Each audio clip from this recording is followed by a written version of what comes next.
In the dry heart of South Australia, a farmer flying a small plane spotted something carved into the earth that should not have been there. A human figure stretched across the desert, more than 4 kilometers from head to foot. It had appeared overnight, no machinery was seen, no tracks led to it, no one came forward to claim it. And to this day, nobody can say for certain who made the Maori man or why or how they did it without leaving a single trace behind. That is just one of the puzzles waiting for you in the next 3 hours. Australia is the oldest continuously inhabited landmass on Earth, and beneath its red soil and along its weathered coastlines lie discoveries that refuse to fit neatly into any textbook. Rock paintings that seem to show animals that died out tens of thousands of years ago. Stone arrangements older than the pyramids. Footprints frozen in ancient clay. Objects that, by every rule we think we understand, simply should not exist where they were found. Tonight, we are going to walk through them slowly, one by one, in the calm and unhurried way that lets your mind drift while the mysteries unfold. If you enjoy quiet documentaries like this one, the kind designed to help you relax, unwind, and slowly fall asleep, do consider subscribing to the channel and leaving a like on this video. It genuinely helps more than you might think, and it means these long, peaceful journeys through history can keep being made for you. There is no need to do anything else. Just settle in, get comfortable, dim your lights, and let the sound of this voice carry you gently into the deep past of an ancient land. Whenever you're ready, we will begin. Let us start with that figure in the desert, because the Maori man is one of the strangest things ever to appear on the Australian continent, and its story sets the tone for everything that follows. It is a reminder that even in the modern age, with satellites overhead and aircraft crossing the sky every hour, the outback is vast enough to keep its secrets. The discovery came in June of 1998. A charter pilot named Trek Smith was flying between the small town of Maree and the even smaller settlement of Kubapedi, far up in the arid north of South Australia. The land below him was the kind of country that most people never see. Flat, ochre-coloured plains stretching to a hazy horizon, broken only by salt pans and the occasional dry creek bed.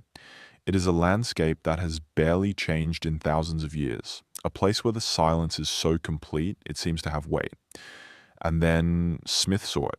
Etched into the surface of a low plateau was the unmistakable outline of a man. He was standing tall, one arm raised, holding what looked like a throwing stick or a boomerang. The figure was drawn in the style of the Aboriginal people of the region, simple and powerful, the kind of image you might find painted on rock or bark. But this was not painted on anything. It had been scraped directly into the earth itself, the topsoil removed to expose the paler ground beneath, so that the line stood out clearly when seen from the air. The scale of it was almost impossible to take in. The figure measured roughly 4¼ kilometers from the top of its head to the soles of its feet. The outline that formed it, the trench scraped into the soil, ran for more than 28 kilometers in total. To put that in perspective, this single drawing was large enough that a person standing inside it, walking along one of its lines, would have no idea they were inside a picture at all. It was a work of art that could only be understood from the sky. Smith reported what he had seen, and word began to spread. Aircraft was sent to photograph it.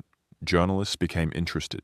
And almost immediately the questions began, because the more people looked at the Maori man, the less sense it made. The first question was simple: who made it? In the months that followed, not a single person stepped forward to take responsibility. This was not a case of a shy artist waiting in the wings. Nobody claimed it at all. No art collective, no advertising agency, no eccentric millionaire, no government department. The figure had simply appeared, fully formed, in one of the emptiest places on the continent, and its creator had vanished without a word. The second question was harder. How was it made? A drawing of that size, with lines that straight and proportions that accurate, could not have been done by eye. Someone would have needed precise surveying equipment, the ability to plot coordinates across many kilometers of featureless ground, and the means to transfer that plan onto the Earth at full scale. Experts who studied the figure concluded that whoever did it had access to sophisticated technology, global positioning equipment, careful planning, and almost certainly some form of machinery to scrape the lines, because the trenches were too long and too uniform to have been dug by hand in any reasonable amount of time. And yet, and this is the part that has never been satisfactorily explained, there were almost no signs of how the work had been carried out. The plateau was remote, the nearest town was hours away by road. A project of this scale would have required vehicles, fuel, people, equipment, and time. It would have meant a crew working out in the open for days, perhaps weeks. The outback is not a forgiving place. It is brutally hot, exposed, and far from any kind of support.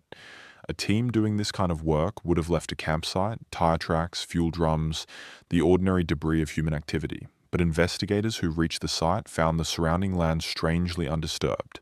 The figure was there, enormous and undeniable, but the story of its making had been carefully erased. Some clues did eventually surface, though they only deepened the mystery rather than solving it. A small pit was discovered near the figure, and inside it, investigators found a satellite photograph of the Maori man along with a note. The note referred to an American organization and quoted a phrase relating to the indigenous people of the United States, not Australia. This was bewildering. Why would a drawing of an Aboriginal Australian hunter, made in the South Australian desert, carry a message that pointed across the Pacific Ocean?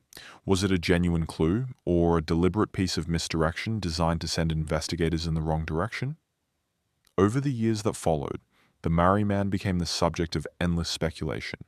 Some believed it was the work of an artist making a statement about indigenous land and culture. Others suspected it was an elaborate marketing stunt, though no product or company was ever attached to it. A few wondered whether the military had been involved, perhaps testing surveying or imaging technology, using the empty desert as a canvas precisely because it was so far from prying eyes.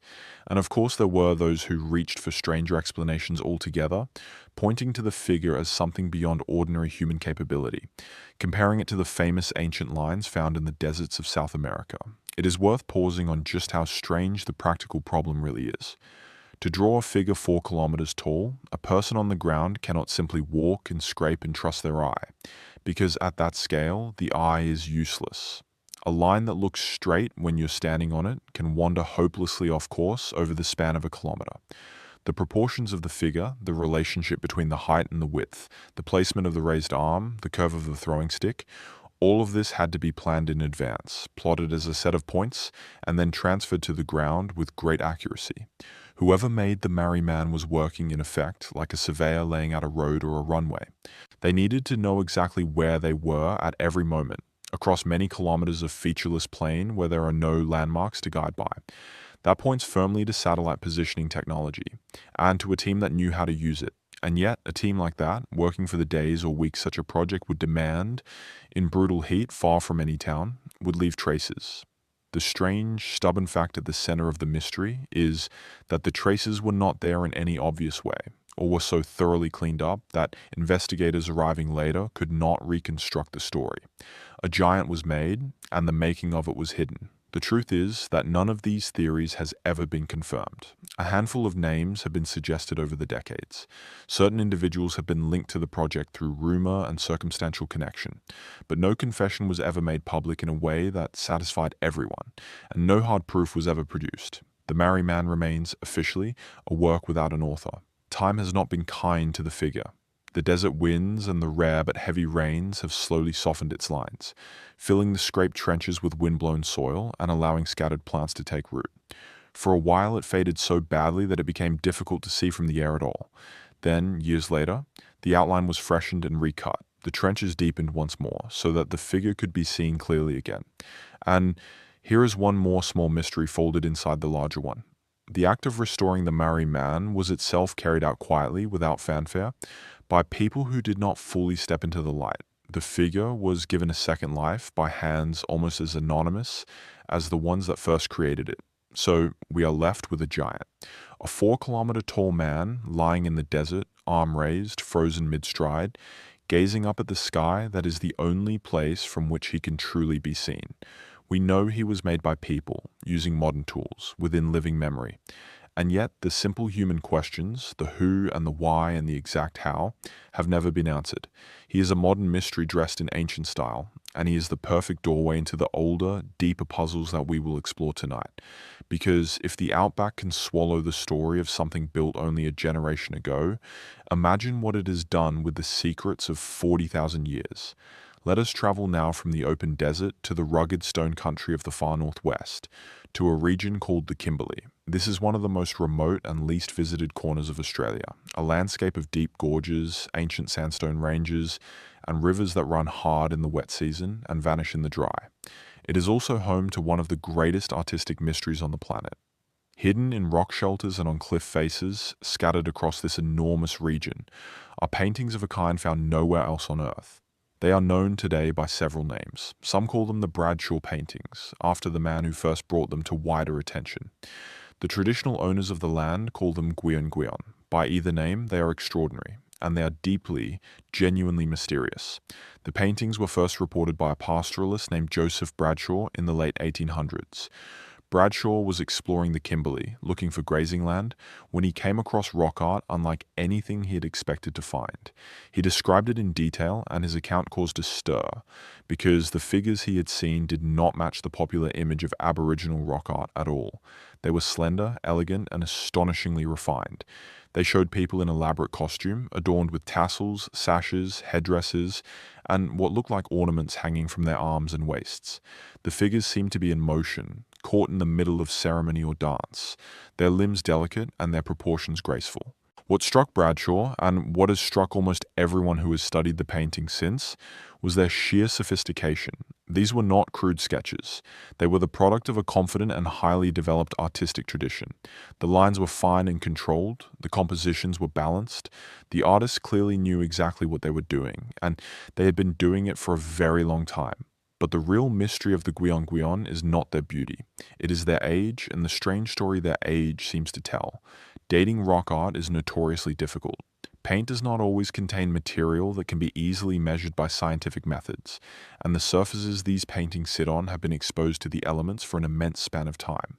But researchers found an ingenious way around the problem. In some of the rock shelters, tiny living things, fossilized remnants, and mineral crusts had formed over the top of the painted images, or in some cases, the paint had been applied over older mineral layers. By dating these layers, scientists could establish a window of time within which the art must have been created. The results were staggering. The Gwion Gwion paintings are old, not hundreds of years old, not a few thousand years old. The evidence pointed to an age of many thousands of years, with some estimates pushing the tradition back towards the end of the last ice age and beyond. These elegant, finely detailed figures had been standing silently on their rock walls, while the great glaciers of the northern hemisphere were still locked in place, while sea levels were far lower than they are today, while the world map looked profoundly different from the one we know. And this is where the mystery sharpens into something that has genuinely puzzled researchers. The Gwion Gwion style is so distinct, so different from the rock art that came before it and after it, that it almost seems to interrupt the artistic record. There is older art in the Kimberley, and there is younger art, and then there is this remarkable, sophisticated tradition sitting in between, looking like it belongs to a different artistic world entirely. Who were the people that made it? What did the elaborate costumes mean? Why did the style appear to arrive already fully developed, without an obvious period of crude experimentation leading up to it? And why, after flourishing for what may have been thousands of years, did this particular way of painting eventually give way to other styles? These questions have generated decades of debate. Some early commentators, struggling to fit the paintings into their expectations, made the mistake of suggesting that the art was too refined to have been made by the ancestors of Australia's Aboriginal people. This idea has been thoroughly rejected. The traditional owners of the Kimberley have always known these paintings. They are part of living culture and living memory, woven into stories and lore that stretch back across the generations. The Gwion Gwion are not the work of mysterious outsiders. They are the work of the ancestors of the people who still care for that country today. But acknowledging that does not dissolve the mystery. It simply locates it correctly. The real puzzle is about the depth of time involved, and about the astonishing continuity of human presence and human creativity in this one corner of the world. When you stand in front of a Gwion Gwion figure, you are looking at a message sent across an almost unimaginable gulf of years. The person who painted it lived in a world that no longer exists, beside coastlines that are now drowned beneath the sea, hunting animals that may now be extinct, speaking a language we will never hear. And yet their hand is right there on the rock, every fine line still visible, the tassels on a dancer's arm still swaying in a frozen moment that has lasted longer than all of recorded history combined. There is one more layer to the mystery, and it concerns the paint itself. In some of the shelters, researchers noticed something they could not fully explain. Certain images seemed unusually fresh. The color was vivid, the lines crisp, almost as if the paint had been applied far more recently than the great age of the surrounding art would suggest. Investigation revealed something remarkable. In some cases, the original pigment appeared to have been colonized by living organisms, tiny colored fungi and bacteria that had taken up residence in the painted lines. These living things, feeding on the ancient paint, had effectively become the painting. As old cells died and new ones grew, the image renewed itself. The art was, in a strange and almost unsettling way, alive. It had been quietly maintaining itself for thousands of years, a self-repairing picture, a living fossil of human imagination. Sit with that idea for a moment as you drift. Somewhere in the silent stone country of the Kimberley, on a wall no road reaches easily, there is a painting of a dancer that has been slowly, patiently keeping itself alive for longer than the entire span of human writing. It does not need us. It does not need anyone.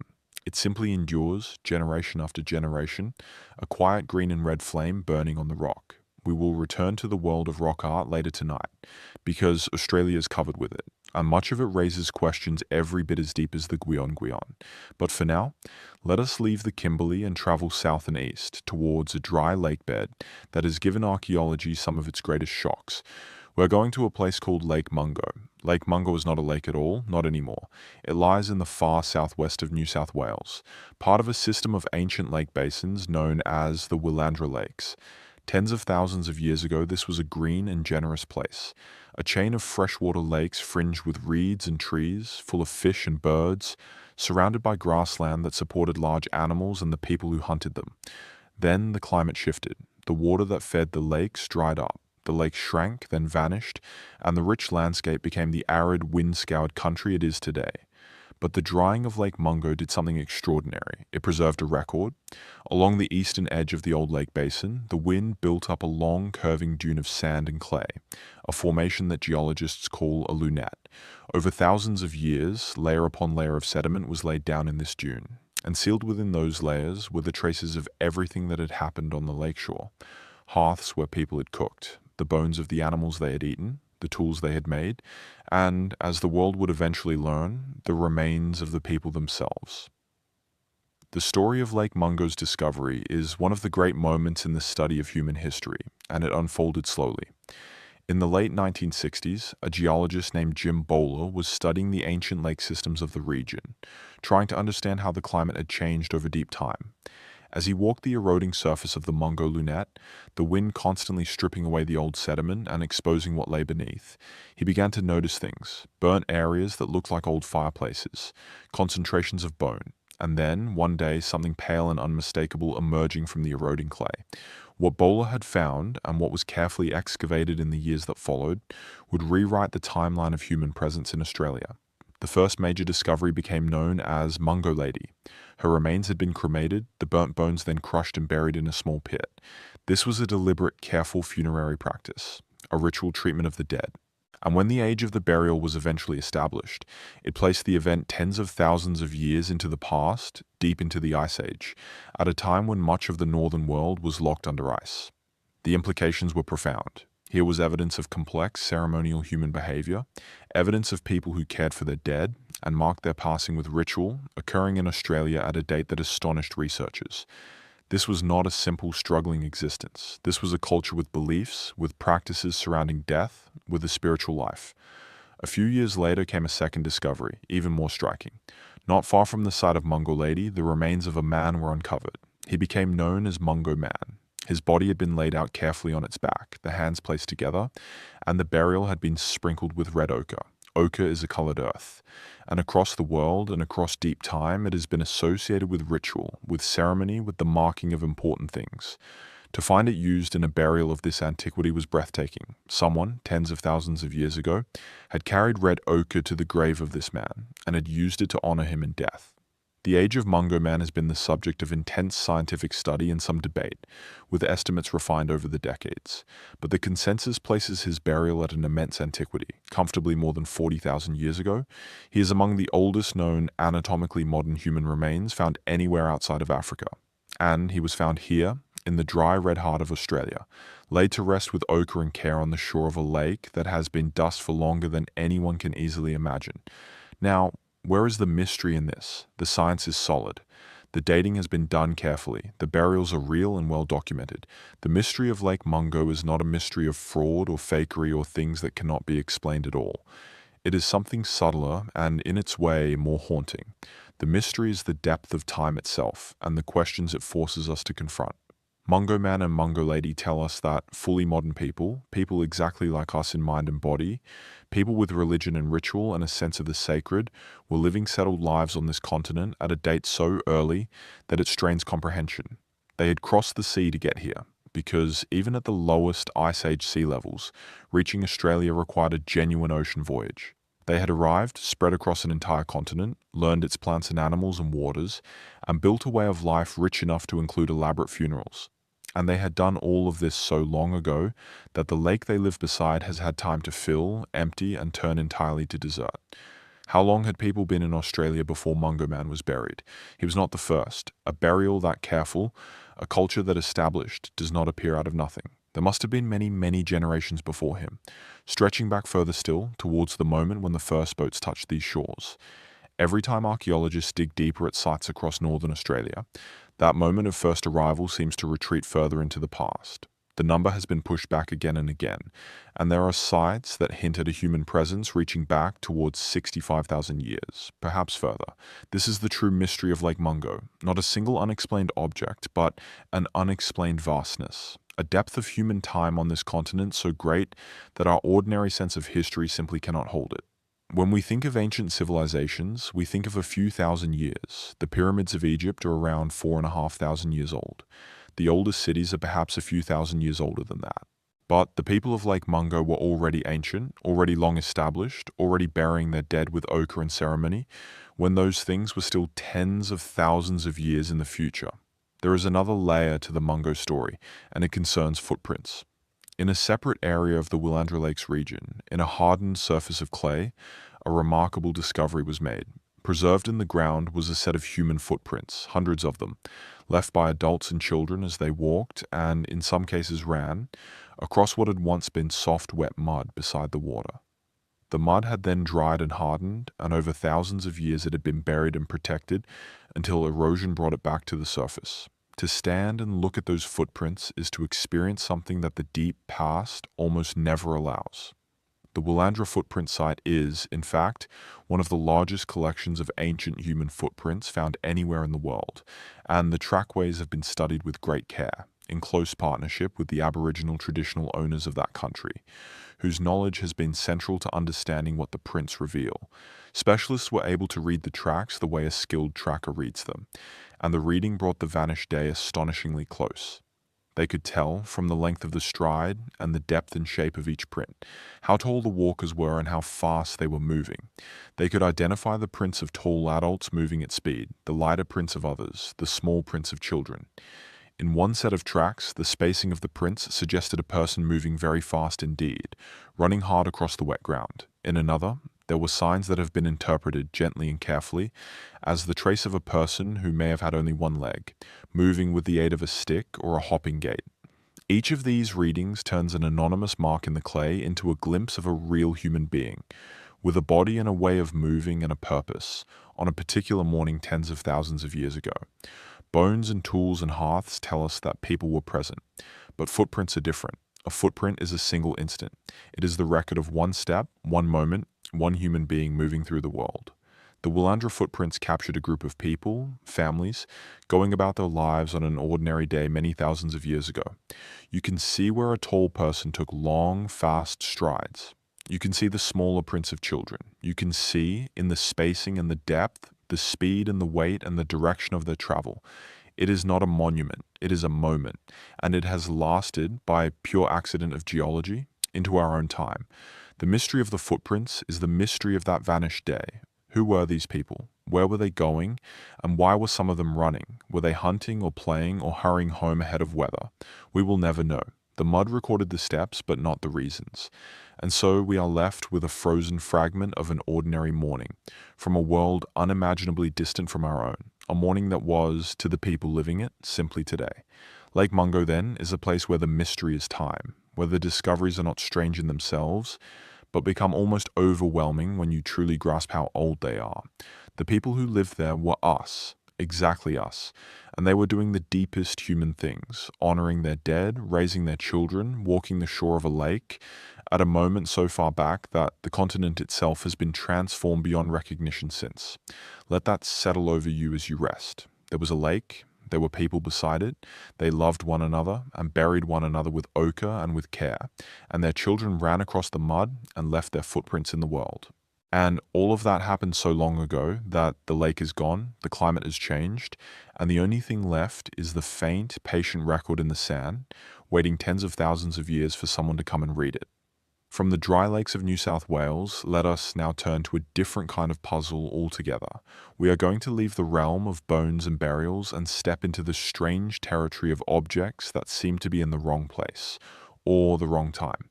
These are the discoveries that generate the most heated argument, the ones that sit right at the edge of what mainstream history will accept. And one of the most famous of all Australian examples concerns a possibility that sounds, at first hearing, almost impossible. The possibility that ships from the other side of the world reached Australian shores centuries before the arrival of the Europeans, who are usually credited with charting this coast. We begin this part of the journey with a small, heavy object and the legend that grew around it. The story of the so-called coins found in the far north, and the larger question of who, exactly, may have walked these beaches long before the history books say anyone did. In the far north of Australia, scattered along the remote beaches and through the islands that lie between the mainland and the Great Arc of Indonesia, there is a long and tangled history of contact. For centuries before the British arrived to settle the continent, Australia's northern shores were not the isolated, untouched coastline that the standard story sometimes suggests. They were the edge of a busy and ancient world, and the evidence of that world keeps turning up in the sand. The most famous of these northern puzzles concerns a handful of old coins. The story has been told and retold so many times, and embroidered so heavily that separating the solid facts from the legend is itself part of the mystery. But at its core is something genuine and intriguing. During the Second World War, a soldier stationed on a remote group of islands off the northern coast is said to have found several small copper coins in the sand. He kept them, thought little of them for years, and only much later did he have them examined. When he did, the result was startling. The coins were identified as having come from an African trading civilization, a wealthy and far-reaching maritime culture based on the eastern coast of that continent, and they were old, very old.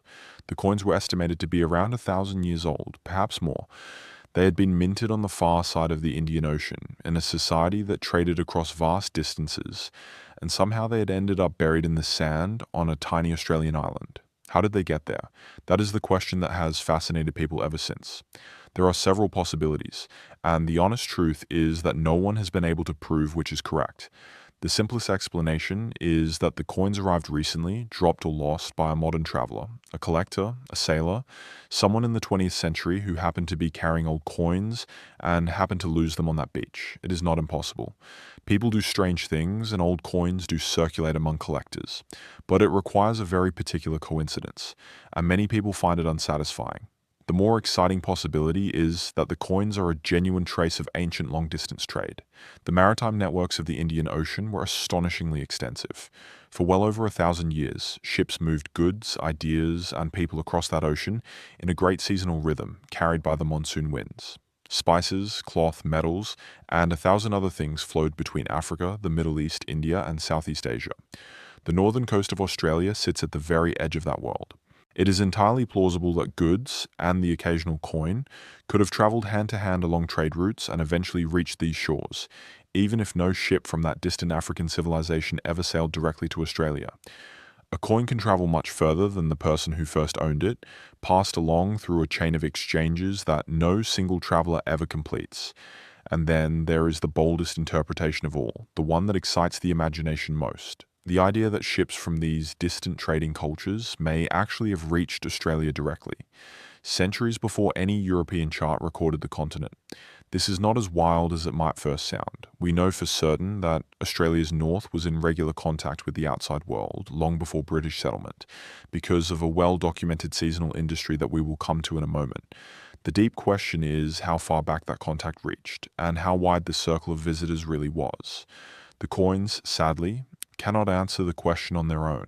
A few small objects found decades ago, their exact discovery circumstances now blurred by time and retelling, simply cannot bear the weight of a rewritten history, but they are a genuine, tangible thread, and the place they were found is exactly the kind of place where the threads of the ancient world tangle together.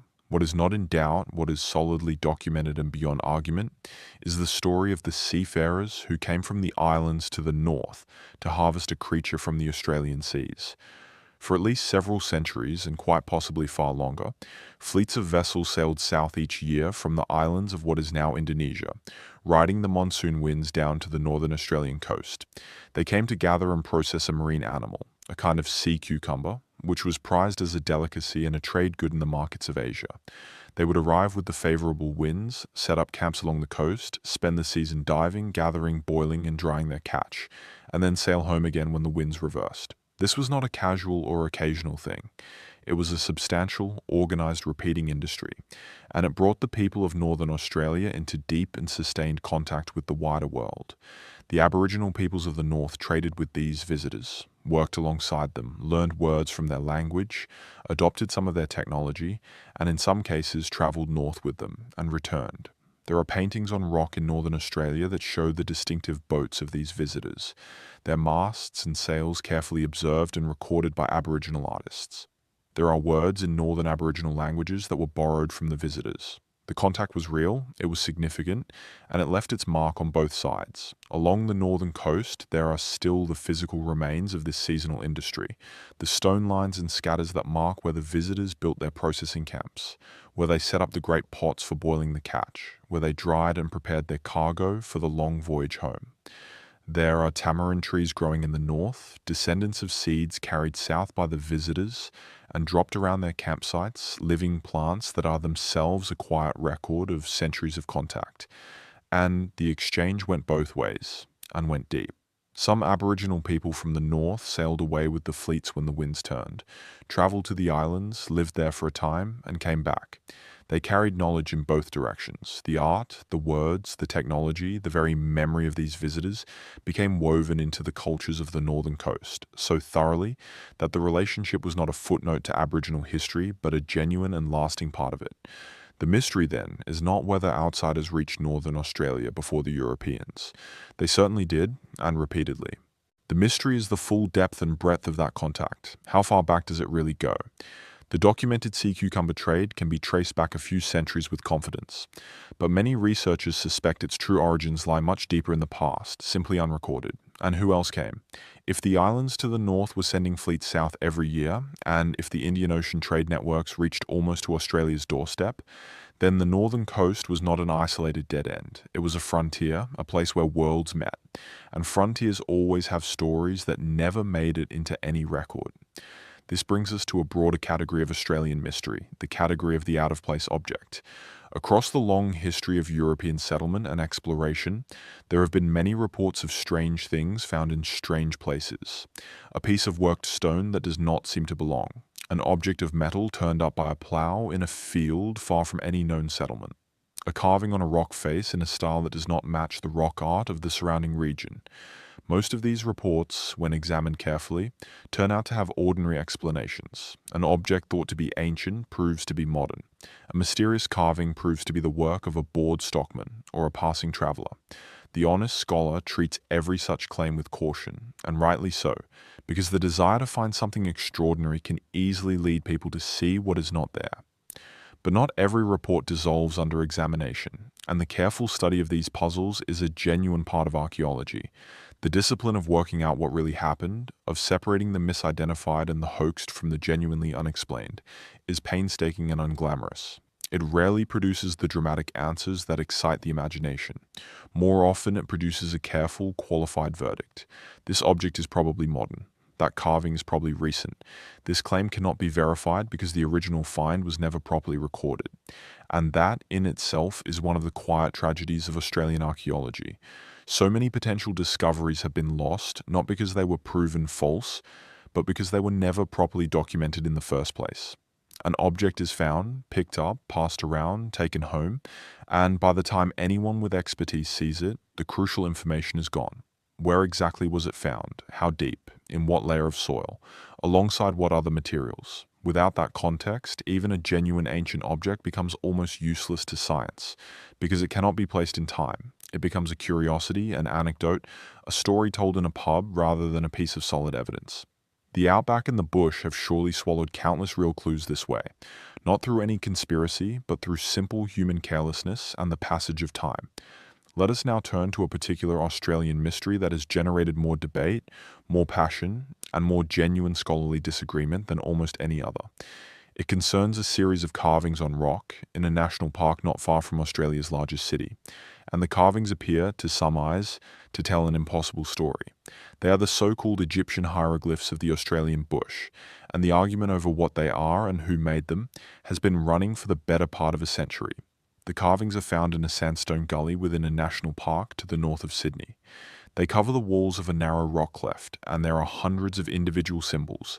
To a casual observer, and to some who have studied them closely, the symbols bear a resemblance to the writing system of ancient Egypt. There are shapes that look like birds, like human figures, like tools and plants and abstract signs, arranged in rows, exactly the way Egyptian inscriptions are arranged.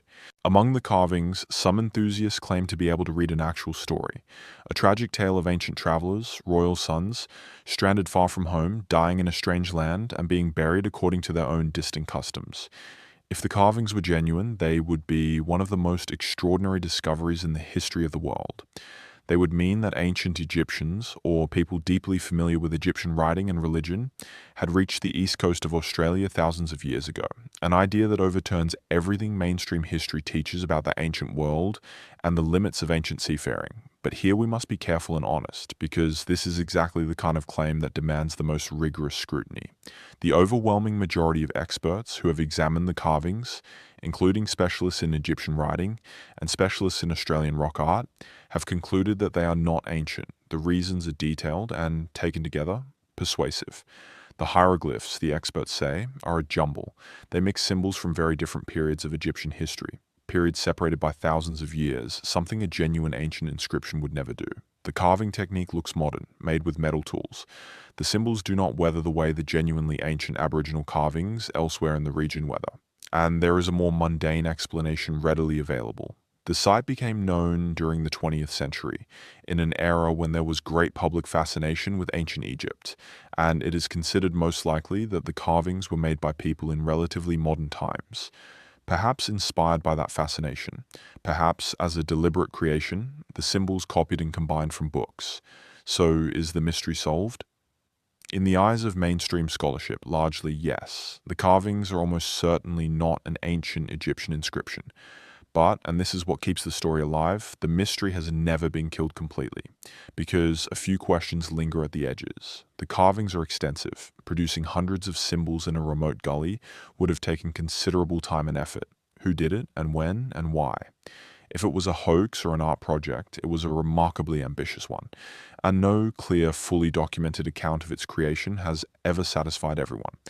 And so the Gully of Carvings remains a place of pilgrimage for those who believe, and a cautionary tale for those who do not, and a genuine, if modern, mystery either way. The lesson of these carvings is an important one, and it is worth holding on to as we move deeper into the night. The desire to find lost civilizations and impossible contacts is powerful, and it can lead us astray. The genuine ancient history of Australia, the real and provable story of the world's oldest living culture, is so astonishing on its own that it needs no embroidery. The people of this continent achieved something no other people on Earth achieved. They built a way of life that endured continuously for tens of thousands of years. That is the true wonder, and it means that when we go looking for mysteries here, we should look not for fantasies of Egyptian princes, but for the genuine, documented, deeply strange things that the land itself has preserved. So, let us go now to one of the most genuinely strange of all. Let us travel to the bottom of the country, to the cool forests and limestone caves of the southern regions, and let us talk about the giant animals that once shared this continent with its people. The megafauna of ancient Australia, creatures of impossible size, vanished long ago, whose bones still emerge from caves and creek banks, and whose disappearance is one of the great unsolved arguments of natural history.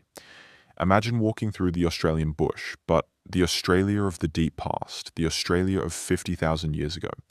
The trees and the light might seem almost familiar.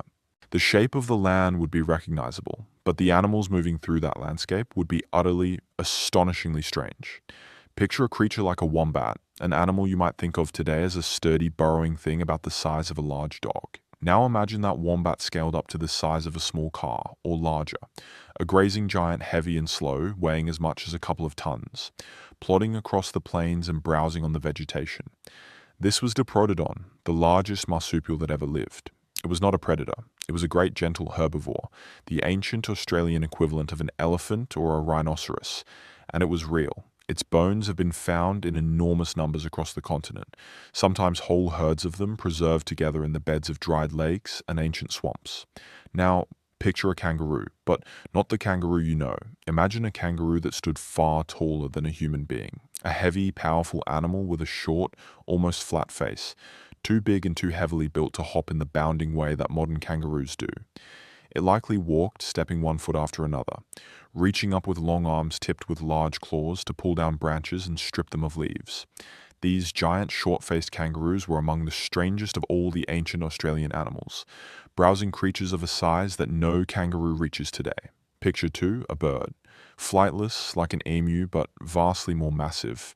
A thunderbird with a heavy body and a powerful build, standing as tall as a person or taller, striding across the ancient grasslands. And in the rivers and waterholes, picture reptiles to be afraid of. Not just large crocodiles, but a giant goanna, a monitor lizard grown to monstrous proportions. A land predator perhaps several meters long. The largest venomous lizard ever to have lived, moving through the scrub in search of prey. And then there was the predator that haunts the Australian imagination most of all, the marsupial lion. Despite its name, it was not closely related to the lions of Africa. It was a marsupial, a relative of the wombat and the koala, but evolution had shaped it into a formidable hunter. It had immense, bone-crushing jaws with a bite of extraordinary power, the strongest bite for its body size of any mammal predator known. It had a strange, hooked claw on each thumb, a slashing weapon. It was muscular and ambush-built, and it was almost certainly capable of killing the largest animals it shared the land with. It was the apex predator of ancient Australia, and it was unlike any predator alive anywhere in the world today. This was the megafauna, the giant animals, a whole cast of enormous, specialized, magnificent creatures, the product of millions of years of evolution in isolation, found nowhere else on Earth. And here is the mystery, the great unsolved argument that has divided scientists for generations. They are all gone, every single one of them. The giant wombat, the towering kangaroo, the thunderbird, the giant lizard, the marsupial lion. All of them vanished, and they vanished in the great sweep of geological time, relatively suddenly, somewhere in the window of time after human beings had arrived on the continent, but long before European contact. The giants disappeared, and the question of why has never been settled. There are, broadly, two great camps in this argument, and the debate between them has been long and sometimes fierce. The first explanation points to climate. Australia, over the long span in which the megafauna disappeared, was a continent under increasing environmental stress. The climate was shifting, becoming drier. The great ice age cycles were changing the patterns of rainfall and temperature across the whole landmass. Lakes that had been full were drying up, forests were retreating, grasslands were changing, and the interior of the continent was becoming the harsh, arid place we know today. The argument from climate says that the giant animals were simply unable to cope. Large animals need a great deal of food and water. They breed slowly. They are vulnerable when their environment changes faster than they can adapt. As Australia dried out, the argument goes, the megafauna found themselves in a shrinking, harshening world, and one by one their populations dwindled and failed until none were left. The second explanation points to people. Human beings arrived in Australia, and within a span of time that, while long by human standards, was a mere blink in geological terms, the megafauna were gone. To many researchers, that timing is too suggestive to ignore. The argument from Human Impact says that the arrival of skilled human hunters was the decisive blow. The giant animals had evolved over millions of years with no experience of a predator like us. They would not have feared people. They would not have known to run. The great slow-breeding herbivores, in particular, would have been terribly vulnerable. Even a low level of hunting, sustained over many generations, can drive a slow-breeding animal to extinction. because the animals are killed faster than they can replace themselves. And it is not only hunting, human beings change landscapes. The use of fire to manage country, to encourage certain plants, and to make hunting easier can transform an entire environment over time. And that transformation could have pulled away the food and the habitat the giant animals depended on. For decades, these two explanations have been argued back and forth. The climate camp points out that the environmental changes were real and severe, and that some megafauna populations may have already been in decline before humans were widespread. The human impact camp points out that the giant animals had survived many previous cycles of climate change over millions of years, including earlier dry periods. So why would they fail this time unless something new had been added to the equation? And that something new was us. The honest answer, and the answer that more and more researchers have come to accept, is that it was probably not a simple matter of one cause or the other. It was most likely a combination. A continent already under environmental stress, its giant animals already living closer to the edge than they had in the past. And then into that stressed and fragile world came a new and uniquely capable predator. The two pressures together, climate and people, may have been what the megafauna could not survive. Neither alone might have finished them. Both together did. But the argument is not over, and the reason it is not over is the reason it belongs in a collection of mysteries. We do not have a clear continent-wide picture of exactly when each species disappeared. We do not have, for most of these animals, a precise extinction date. The fossil record is patchy. An animal does not leave a tidy note saying when the last of its kind died. Establishing when a species truly vanished, as opposed to when it merely became rare, is extraordinarily difficult, and it depends on finding and dating the very youngest fossils, which is a matter of luck as much as effort. Different sites give different dates, different studies reach different conclusions, and so the timeline remains blurred, and as long as the timeline is blurred, the cause cannot be pinned down with certainty. There is another thread to this mystery, and it is a strange and tantalizing one.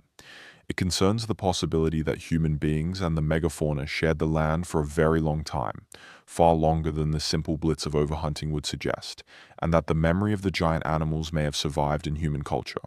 The Aboriginal peoples of Australia have an immensely deep oral tradition, stories and songs and lore passed down across an unbroken chain of generations.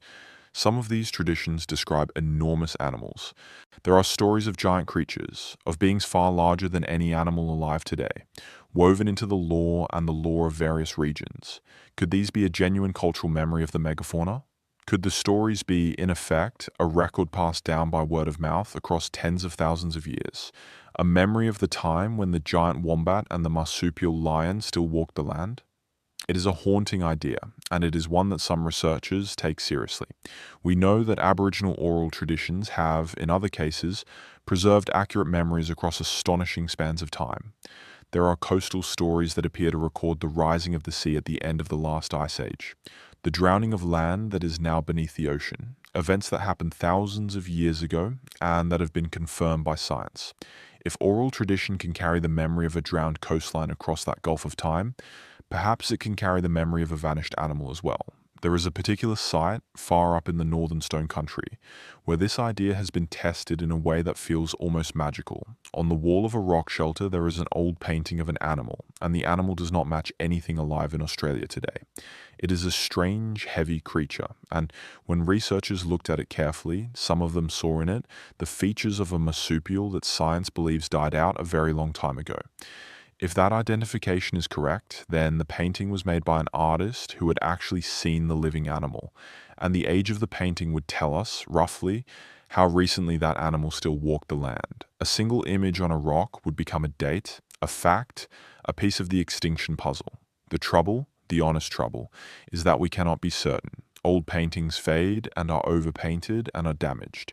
An artist may stylize, may exaggerate, may combine. The strange animal on the wall might be a portrait of a vanished creature, or it might be a being from story, or it might be an ordinary animal rendered in an unfamiliar way. The painting offers its tantalizing hint, and then falls silent, and the certainty we want does not come. There are also depictions in rock art that have prompted excited speculation. Across Australia, ancient artists painted and engraved the animals of their world. Most of these are perfectly recognizable, the kangaroos and emus and fish and reptiles that still live on the continent. But here and there are images that do not quite match anything alive. A painting of an animal that seems too bulky, too strangely proportioned. An engraving of a creature with features that no living Australian animal possesses. Could some of these be portraits of the megafauna, drawn from life by people who actually saw the giant animals? It is possible. It is genuinely possible. But here too, we must be careful. An unusual painting's not proof. Ancient artists were not always trying to make a photographic record. They painted ancestor beings, spirit creatures, animals from story and dream, as well as animals from the everyday world. An odd-looking creature in rock art might be a megafauna portrait. Or it might be a being from the spiritual realm, or it might simply be a stylized or damaged image of an ordinary animal. The honest position is that we cannot always tell, and that the question of whether any surviving rock art genuinely depicts the megafauna remains open and debated. What we are left with then is a continent that was once home to a parade of giants, and a silence where the answer to their disappearance should be. We know they lived, we know they died, we know that climate and humanity both pressed upon them in their final age. But the precise story, the exact sequence of events, the moment and the manner of the end for each great species is lost. The bones come out of the caves and the dry lake beds, immense and humbling, and they pose their question, and we still cannot fully answer it. Lie quietly for a moment and picture that ancient world one more time. A waterhole in the long, slow dusk of 50,000 years ago. A herd of giant wombats, vast and placid, drinking at the water's edge. A towering kangaroo browsing in the scrub beyond. A thunderbird striding across the grass in the distance. And somewhere in the shadows, watching, the marsupial lion, patient and powerful, the lord of a continent of giants. All of it real. All of it gone. And the land that held them now, holding only their bones and their silence and their unanswered question. From the giants of the deep past, let us now move to a mystery of stone. Not the stone of bones or of caves, but stone shaped and arranged by human hands. We are going to look at the great stone arrangements of Australia, the rings and lines and mounds of rock that ancient people built across the landscape. And at one site in particular that may be among the oldest and most sophisticated structures of its kind anywhere in the world. When people think of ancient stone structures, their minds usually travel to the famous monuments of the Northern Hemisphere. The stone circles of the British Isles, the standing stones of the European coast, the great megalithic tombs and rings that have drawn visitors and puzzled scholars for centuries. What far fewer people know is that Australia too has its stone structures, and that some of them may be extraordinarily old, and that they raise questions every bit as deep as their famous northern cousins. Across the Australian continent, ancient people arranged stone. They did it in many places and in many ways, and the purposes of these arrangements were varied. Some were ceremonial, sacred sites where law and ritual were carried out. Some marked places of meeting or of significance in the landscape. Some, remarkably, appear to have been built to track the movements of the sun and the sky. And some served the most practical purpose imaginable. They were tools for catching food, built on a scale and with a sophistication that has forced a complete rethink of how we understand the ancient economy of this continent. Let us begin with the practical, because the practical in this case is the most revolutionary. In the southwest of the state of Victoria, in the country of the Gunditjmara people, there is a landscape that was shaped by ancient volcanic activity. Long ago, lava flowed across this country, and when it cooled and weathered, it left behind a terrain of rocky ground, wetlands, and channels. The Gunditjmara people, over a very long span of time, took this landscape and transformed it into something astonishing. They built, across this wetland country, an enormous and intricate system for farming eels. Using the volcanic stone that lay all around them, they constructed channels, dams, weirs, and ponds. They modified the natural flow of water across the land, directing it, holding it, controlling it. They created a managed environment in which eels, a rich and reliable source of food, could be guided, trapped, held, and harvested in great numbers. They built woven traps to set within the stone channels. They managed the water levels. They effectively engineered an entire wetland into a vast, productive food system. This system is known today as the Budge Bim Cultural Landscape, named for the volcano whose ancient eruptions created the country in the first place. And the reason it is one of the great Australian discoveries, the reason it has been recognized as a place of outstanding global significance, is what it tells us about the people who built it. For a long time, the standard story told about the Aboriginal peoples of Australia described them in a particular way. They were described as hunter-gatherers, people who moved across the land in small groups, taking what nature provided, never settling, never building, never farming. That picture was always too simple, and in some ways it was deeply unfair, but it persisted. The Budge Bim landscape shatters it completely. The eel farming system at Budge Bim is, by any reasonable definition, a form of aquaculture. It is the deliberate engineering of an environment to produce food. It required planning, cooperation, and the accumulation of knowledge across many generations. It was built and maintained and improved over an immense span of time, and the dates associated with parts of the system are remarkable. Elements of this constructed landscape have been shown to be thousands of years old, and the Gunditjmara connection to this engineered country stretches back into the deep past, with the tradition of building and managing it reaching across an enormous gulf of time. This is among the oldest known aquaculture in the entire world. To grasp what that means, set it beside the timeline of farming elsewhere. In the river valleys of the Middle East, in China, in the Americas, the beginnings of agriculture and the management of food are usually counted in the range of several thousand to around 10,000 years.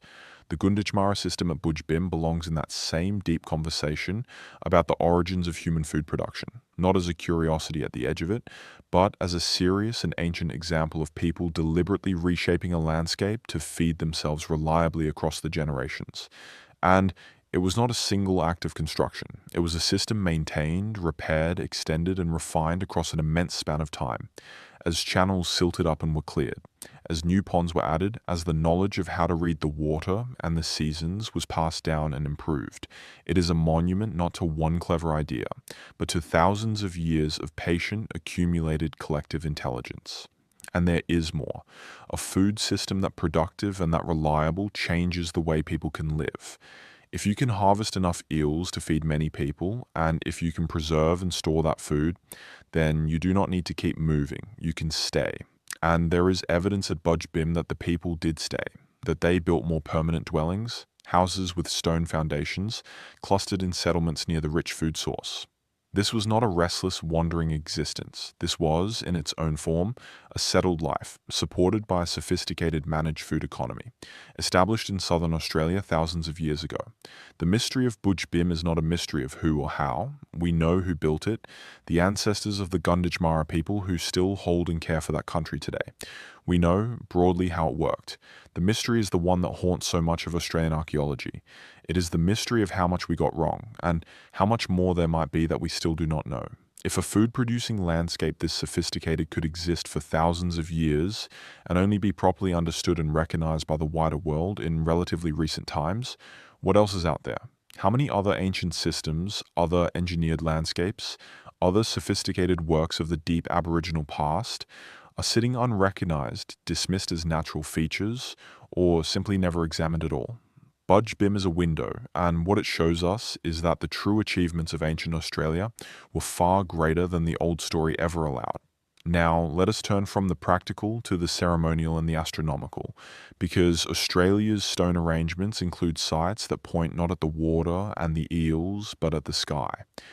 There is a stone arrangement in the state of Victoria, a site of the Wadawurrung people, that has drawn intense interest because of the way it is built and the way it is aligned. The site consists of stones arranged in a particular formation, set out across the ground in a way that, at first glance, might seem random. But careful study has suggested that the arrangement is anything but random. Researchers, working together with Aboriginal custodians, have found that the stones appear to mark significant points on the horizon.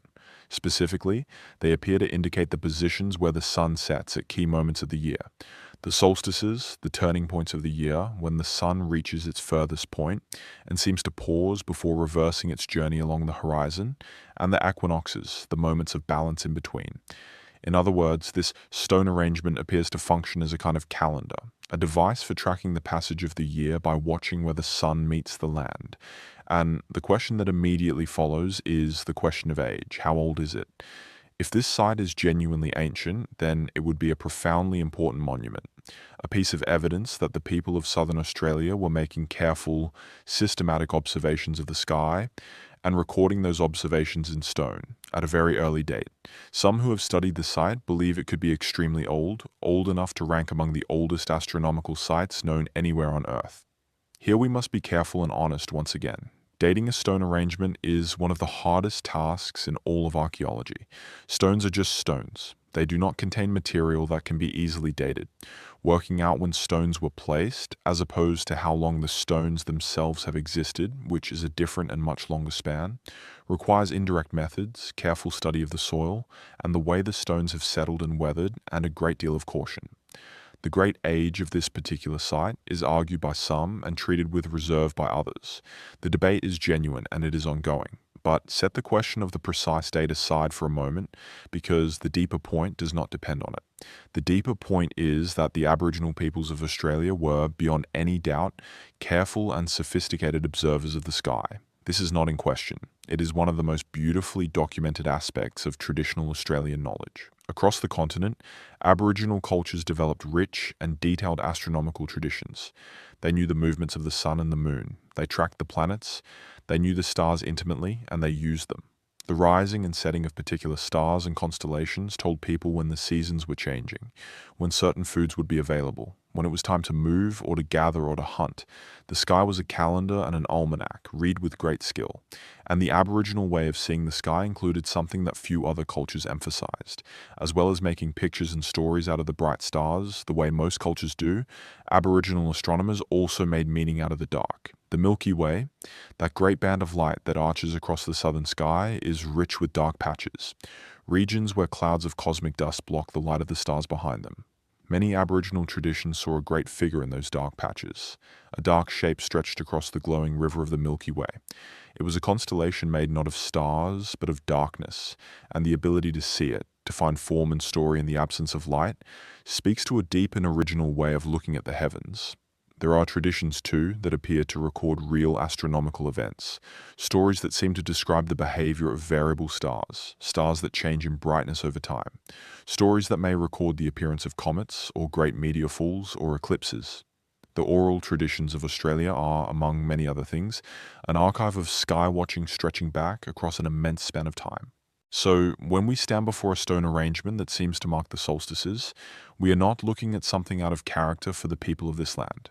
We are looking at exactly the kind of thing we should expect from a people who watch the sky as closely and as wisely as any people in human history.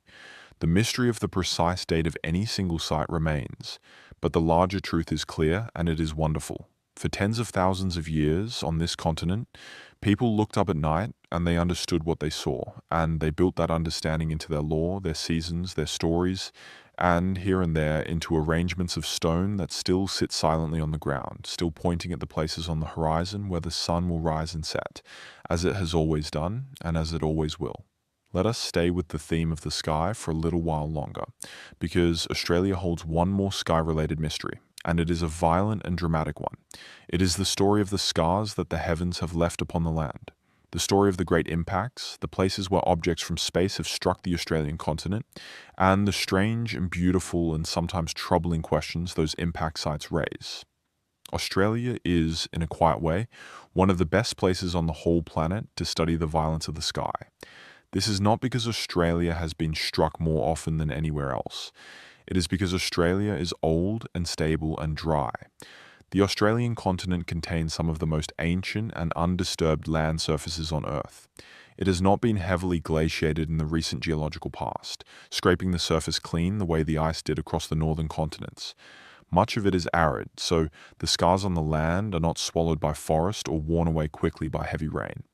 And so the marks of cosmic impacts, the craters left where objects from space have slammed into the Earth, are preserved here with a clarity found in few other places. Some of these impact sites are enormous and very, very old, the relics of catastrophic collisions hundreds of millions of years ago, long before any human being existed to witness them. These deep-time craters are a story of their own, a story of the Earth's long and dangerous journey through space. But there are other impact sites, younger ones, recent enough that human beings were already living on the continent when the sky struck the land. And those are the ones that carry a particular kind of mystery, because they raise the possibility that the events were witnessed and remembered, and woven into human story. In the central deserts of Australia, there are crater fields, places where the ground is marked by a cluster of bowl-shaped depressions, the unmistakable signature of fragments of a meteorite striking the Earth. At some of these sites, the impacts are recent in geological terms, within the span of time that humans have been present in Australia, And here the mystery deepens because the Aboriginal peoples in whose country these craters lie have, in some cases, traditions about them. There are stories, traditional stories tied to specific crater sites that speak of fire from the sky, stories of a great noise, of something descending, of the ground being struck and scarred. To the people who told and kept these stories, the craters were not anonymous geological features. They were the marks of a remembered event, an event explained and understood within the framework of law and tradition. What are we to make of this? One possibility, the most striking one, is that these stories are genuine eyewitness accounts passed down across the generations, that the people present when the meteorite fell saw the fireball, heard the impact, felt the ground shake, and then told the story, and that the story was kept and handed on, accurately, across hundreds or even thousands of years, until it reached the present day. If that is true, then these traditions are a form of historical record reaching back across an astonishing span of time, a memory of a real cosmic event preserved by oral culture alone. It is a genuinely plausible idea, and it is taken seriously by researchers who study the intersection of Aboriginal tradition and the physical record of the land. We know, as mentioned earlier, that oral traditions in Australia have preserved accurate memories of real events across very long spans of time. The drowning of coastlines at the end of the Ice Age appears to be recorded in coastal stories. The behavior of the land and the sea, the changing of the environment, the great events of the deep past, all of these seem to echo in the oral record. Why not the fall of a meteorite? But here too, the careful and honest mind must hold back from certainty. There is another possibility. People are intelligent and observant, and they have always sought to explain the world around them. A community that lives near a strange cluster of craters might develop a story to explain those craters. A story of fire from the sky, not because their ancestors witnessed the impact, but because the craters themselves invited the explanation. The story would then be a piece of reasoning, an interpretation of the landscape, rather than a literal memory of an event. Both kinds of story, the eyewitness memory and the later interpretation, would sound very similar. Telling them apart, after the fact, is extraordinarily difficult. And so the impact craters of Australia leave us with a beautiful and unresolved question. Somewhere in the central desert, there are bowls in the earth where the sky once struck the ground. And there are stories, old stories, that speak of that striking. We cannot be certain whether those stories are the oldest eyewitness accounts in the world, or whether they are the careful reasoning of later generations confronted with a scarred and puzzling landscape. Either way, they are a meeting point between the cosmos and human memory, and either way, they are remarkable. There is a broader and stranger thread to pull here, and it leads into one of the most debated ideas in all of the study of the deep human past. It is the question of whether a great cosmic event, far larger than the fall of a single meteorite, may have struck the Earth during the time of human beings, and whether it may have left its mark not only on Australia, but on the whole world, and on the story of the megafauna we spoke of earlier. There is a hypothesis, argued by some scientists and disputed by others, that towards the end of the last ice age, the Earth was struck, or closely encountered, a disintegrating comet or a swarm of cosmic debris. The idea proposes that this event caused widespread fires, sudden and severe climate disruption, and that it may have contributed to the extinction of large animals across multiple continents and to dramatic changes in human cultures around that time. It is a controversial idea. Many scientists are unconvinced, and they argue that the evidence put forward for it can be explained in other, more ordinary ways. The debate is unresolved and at times heated. Why mention it here in a journey through Australian mysteries? Because Australia sits within this global puzzle. The megafauna of Australia vanished. The climate of Australia shifted. The human cultures of Australia changed and adapted across the deep past. Whatever the truth of the Great Cosmic Catastrophe hypothesis, and it remains genuinely uncertain, the Australian continent is part of the canvas on which that debate is painted. The dry, ancient, well-preserved land of Australia is one of the places scientists look when they search for the traces of whatever happened at the end of the Ice Age, and the answers, so far, remain incomplete.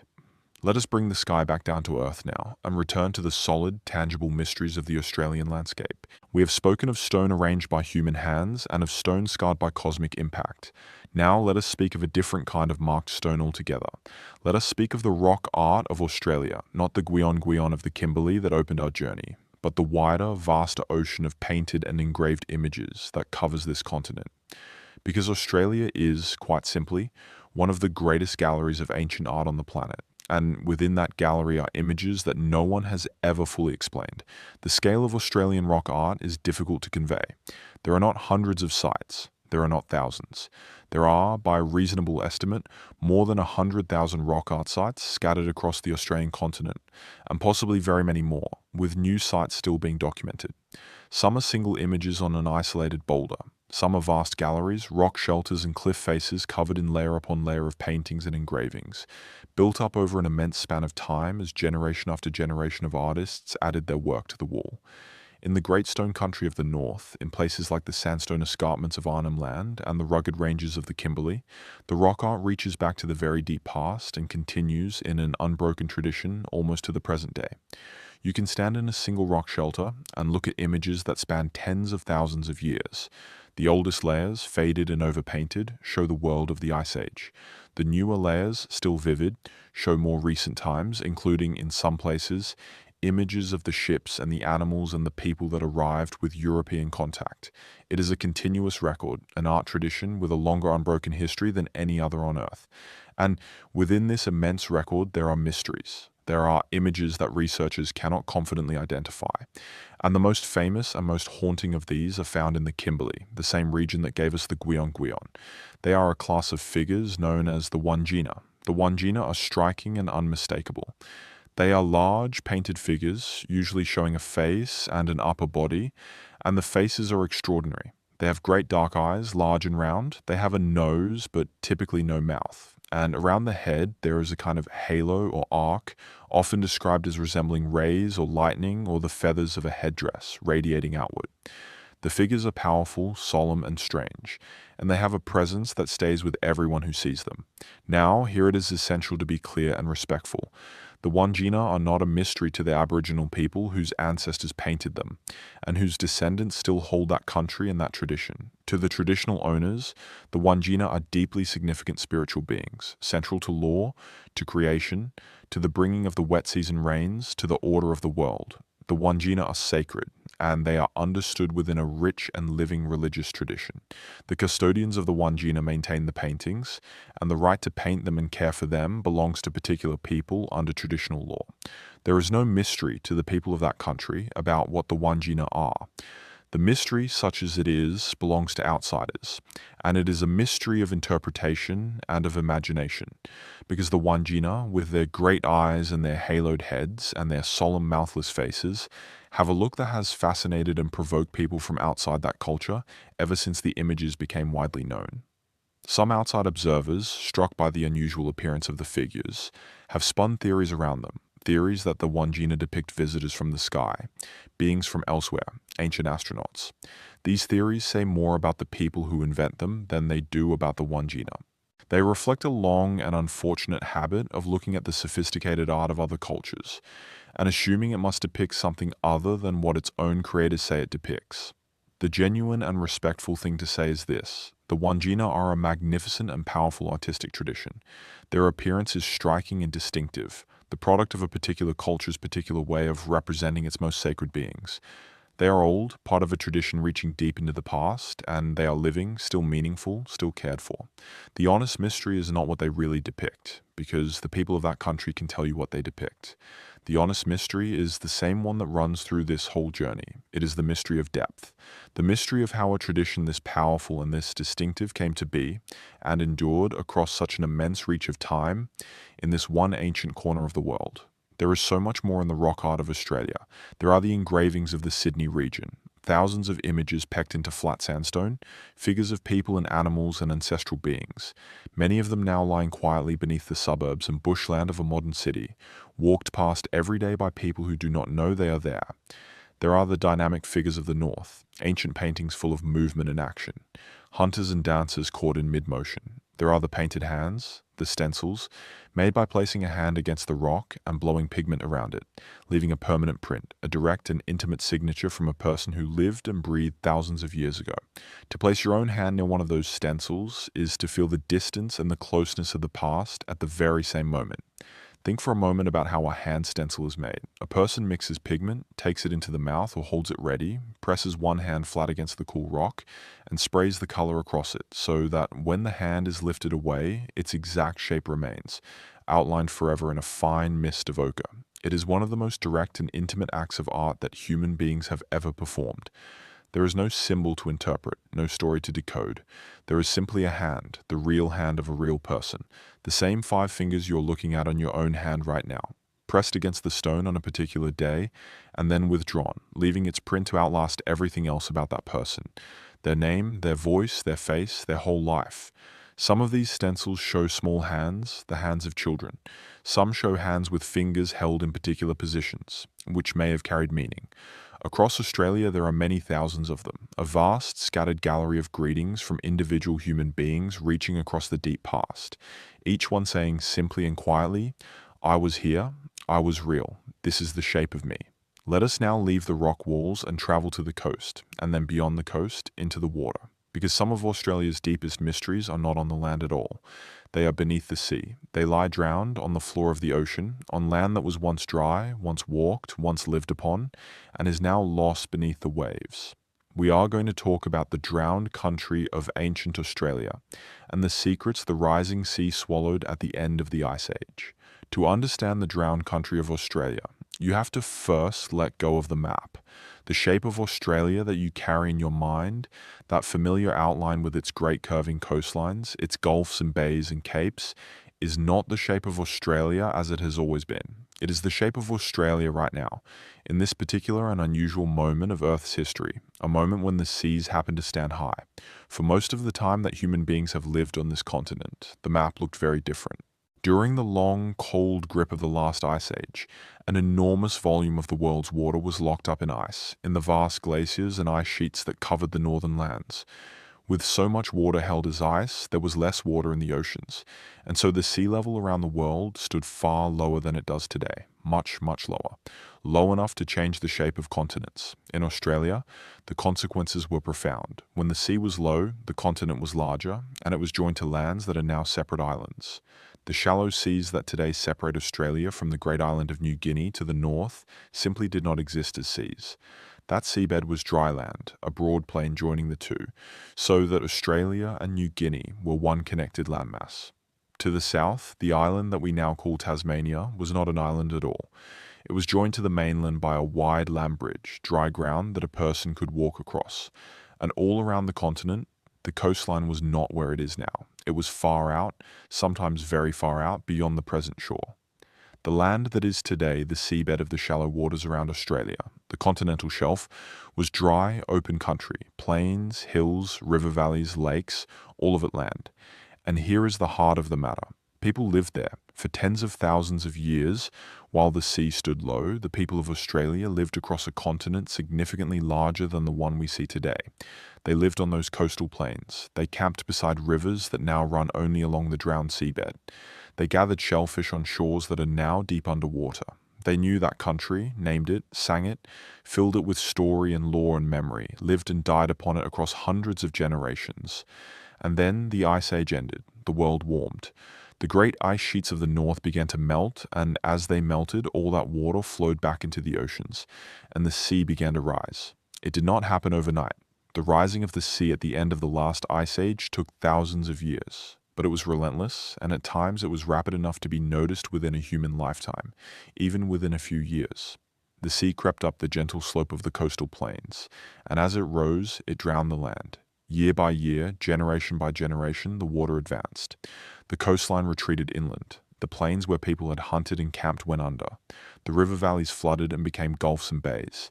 The land bridge to Tasmania was severed, and Tasmania became an island, its people cut off from the mainland for thousands of years. The connection to New Guinea was drowned, and the two landmasses became separate. The amount of land lost was staggering. An area of the Australian continent large enough to be a substantial country in its own right was swallowed by the rising sea. An entire region of the ancient Australian world, with all its places and all its memories, simply vanished beneath the water. This is the drowned country, and it is one of the greatest mysteries of Australian archaeology, not because it is strange or inexplicable, but because of what it means and what it has hidden. Think about it. For much of the human story on this continent, a great deal of the action was happening on land that is now underwater. The first people to arrive in Australia came by sea, and they would have landed on and lived on those now drowned coasts. Some of the oldest chapters of the human story in Australia, including perhaps the very first chapter, are not on the dry land where archaeologists usually dig. They are out on the continental shelf under the waves. The implications are humbling. When we look at the oldest archaeological sites on dry land in Australia, we may not be looking at the oldest sites at all. We may be looking only at the oldest sites that survived, the inland sites, the ones far enough from the ancient coast that the rising sea never reached them. The coastal sites, the beach camps and the shoreline settlements, the places where the first arrivals would naturally have lived, are mostly gone, drowned, scattered or buried under marine sediment. The deep beginning of the Australian story may be permanently out of easy reach, lying quietly on the seabed, but not entirely out of reach. And this is where the drowned country becomes not just a melancholy fact, but an active and exciting frontier. In recent years, archaeologists have begun to go looking, deliberately and systematically, for the evidence of human life on the drowned landscapes of Australia. They have begun to do underwater archaeology not on shipwrecks, but on the sunken homeland of the Ice Age. And they have found things. Off the coast in the northwest of the continent, in country belonging to Aboriginal traditional owners, archaeologists working underwater have discovered stone tools resting on the seabed, artifacts made by human hands, lying on what was once dry land and is now the floor of the sea. These finds are precious and profound. They are physical proof that the drowned country was lived upon, and they are the first tentative steps into an enormous and almost completely unexplored archive. The continental shelf of Australia is, in effect, a vast submerged museum, and we have only just begun to learn how to read it. Now, here is the part of the drowned country mystery that is perhaps the most astonishing of all, and it brings us back to the oral traditions of the Aboriginal peoples. The rising of the sea at the end of the Ice Age was not a silent, unwitnessed event. People saw it happen. The drowning of the coastal plains took place over many generations, but it was visible. Within the span of a few lifetimes, people in many places would have seen the sea noticeably higher than it had been when their grandparents were young. They would have seen familiar places go under. They would have seen islands form where there had been hills, and channels open where there had been dry crossings. It was, for the people who lived through it, a slow and unstoppable transformation of the world, and they remembered it. Researchers who have studied Aboriginal oral traditions from around the entire coastline of Australia have found something remarkable. In place after place, in the stories of many different coastal peoples, there are accounts of a time when the sea was lower, when the coast was further out, when land that is now underwater was dry and walkable. There are stories of the sea rising and flooding that land. There are stories that name the places that were lost, that describe the islands as having once been part of the mainland, that recall the drowning of specific stretches of country. When these stories are compared with what science tells us about the actual rising of the sea, about where the ancient coastlines were and when they were drowned, the match is striking. The stories appear to be accurate. They appear to be genuine memories of real events, real geographical changes that occurred thousands of years ago at the end of the last ice age. Pause and consider what that means. It means that the oral traditions of Australia, the stories passed down by word of mouth, parent to child, elder to youth, across an unbroken chain of generations, have carried accurate memories of the shape of the land across a span of thousands of years. Not hundreds, thousands. These may be among the oldest accurate stories on Earth, true accounts of real events, kept alive by human voices alone, with no writing, across a gulf of time so deep that entire civilizations in other parts of the world have risen and crumbled to dust within it. This is the deepest kind of mystery, and it is also the deepest kind of wonder. How was it done? How did a story stay accurate across that span of time, across so many retellings, when we know how easily stories normally drift and change? The answer lies in the extraordinary rigor of Aboriginal knowledge systems, in the careful, formal, disciplined ways that lore and story and song were taught and tested and preserved, in cultures that understood the keeping of knowledge to be one of the most serious and sacred responsibilities a person could hold. The drowned country was lost to the sea, but it was not lost to memory. It was held faithfully in the minds and the voices of the people, for longer than writing itself has existed. So, when you think of the coastline of Australia tonight, think of it not as a fixed and ancient boundary, but as a temporary line, a high water mark in a long and restless story. And think of all that lies beyond it and beneath it. The drowned plains, the sunken river valleys, the lost camps and the swallowed shores, an entire ancient world, quiet now under the green and shifting water, holding its tools and its hearths and its secrets remembered in story, waiting in the dark. From the drowned country, let us return to dry land, and to one of the most genuinely puzzling categories of Australian discovery. We have touched on it before briefly, but now we will look at it directly. It is the question of the things that should not be there. The artifacts, the structures, the marks upon the land that do not fit the accepted story, that seem to belong to the wrong people or the wrong time. We are going to look carefully and honestly at the mystery of evidence that challenges the timeline, and at why these puzzles are so hard to resolve. Every field of knowledge has its frontier, the uncertain edge where the established picture meets the things that do not quite fit. In the study of ancient Australia, that frontier is crowded with puzzles, and tonight we are going to walk along it slowly and carefully, because this is where the temptation to believe too much and the temptation to believe too little are both at their strongest. Let us begin with the oldest and most fundamental question of all. When did human beings first set foot on the Australian continent? It sounds like a simple question. It is anything but. For a long time, the accepted answer hovered around 40,000 years. That was the figure that the evidence supported, the dates from the oldest reliably studied sites, and it was, by any measure, an astonishing antiquity. But the figure did not stay still. As archaeologists found and studied more sites, as dating methods improved, as old assumptions were questioned, the date of first arrival was pushed back, first towards 50,000 years, then beyond. In the north of the continent, at a rock shelter that has been excavated with great care over many years, archaeologists found evidence that pushed the date of human presence in Australia back towards 65,000 years, perhaps even a little beyond.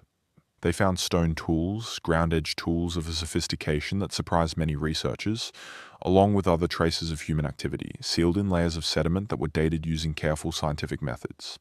This result was, and remains, the subject of intense and genuine scholarly debate.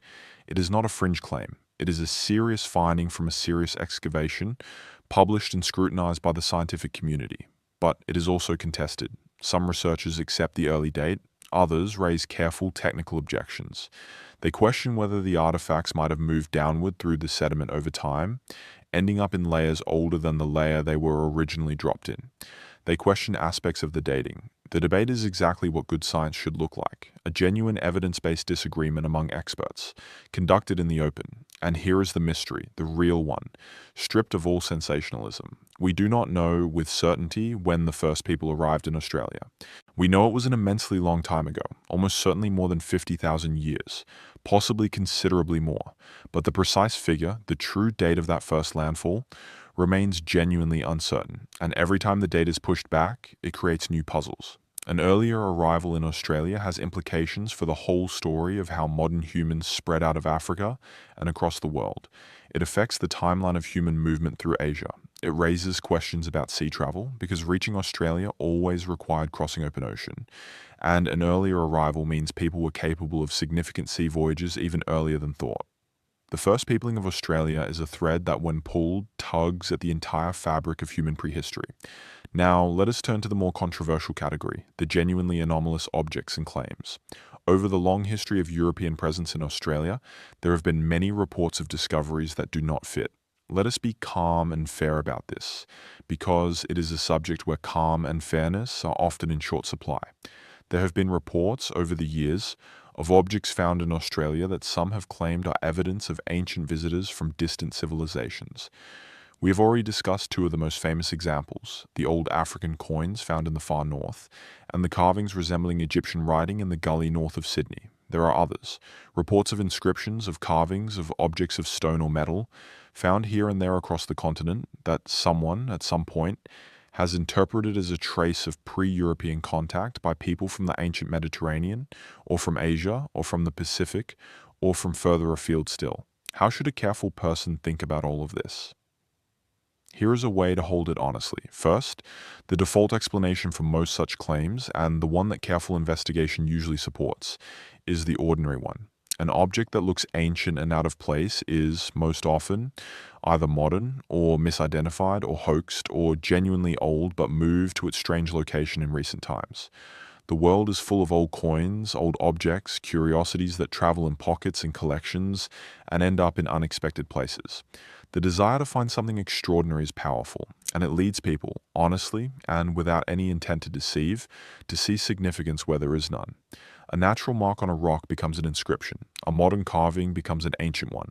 A lost trinket becomes proof of a forgotten voyage. The careful investigator has to be skeptical, not out of closed-mindedness, but because skepticism is what protects us from fooling ourselves.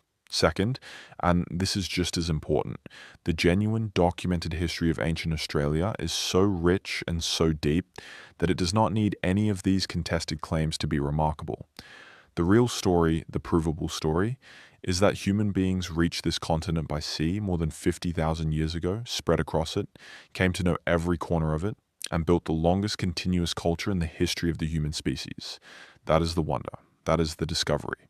Compared with the true depth and achievement of Aboriginal Australia, the fantasies of wandering Egyptian princes are small and, frankly, somewhat insulting things because they tend to imply that the genuine achievements of this land must really belong to someone else. They do not. They belong to the people who were here and who are here still.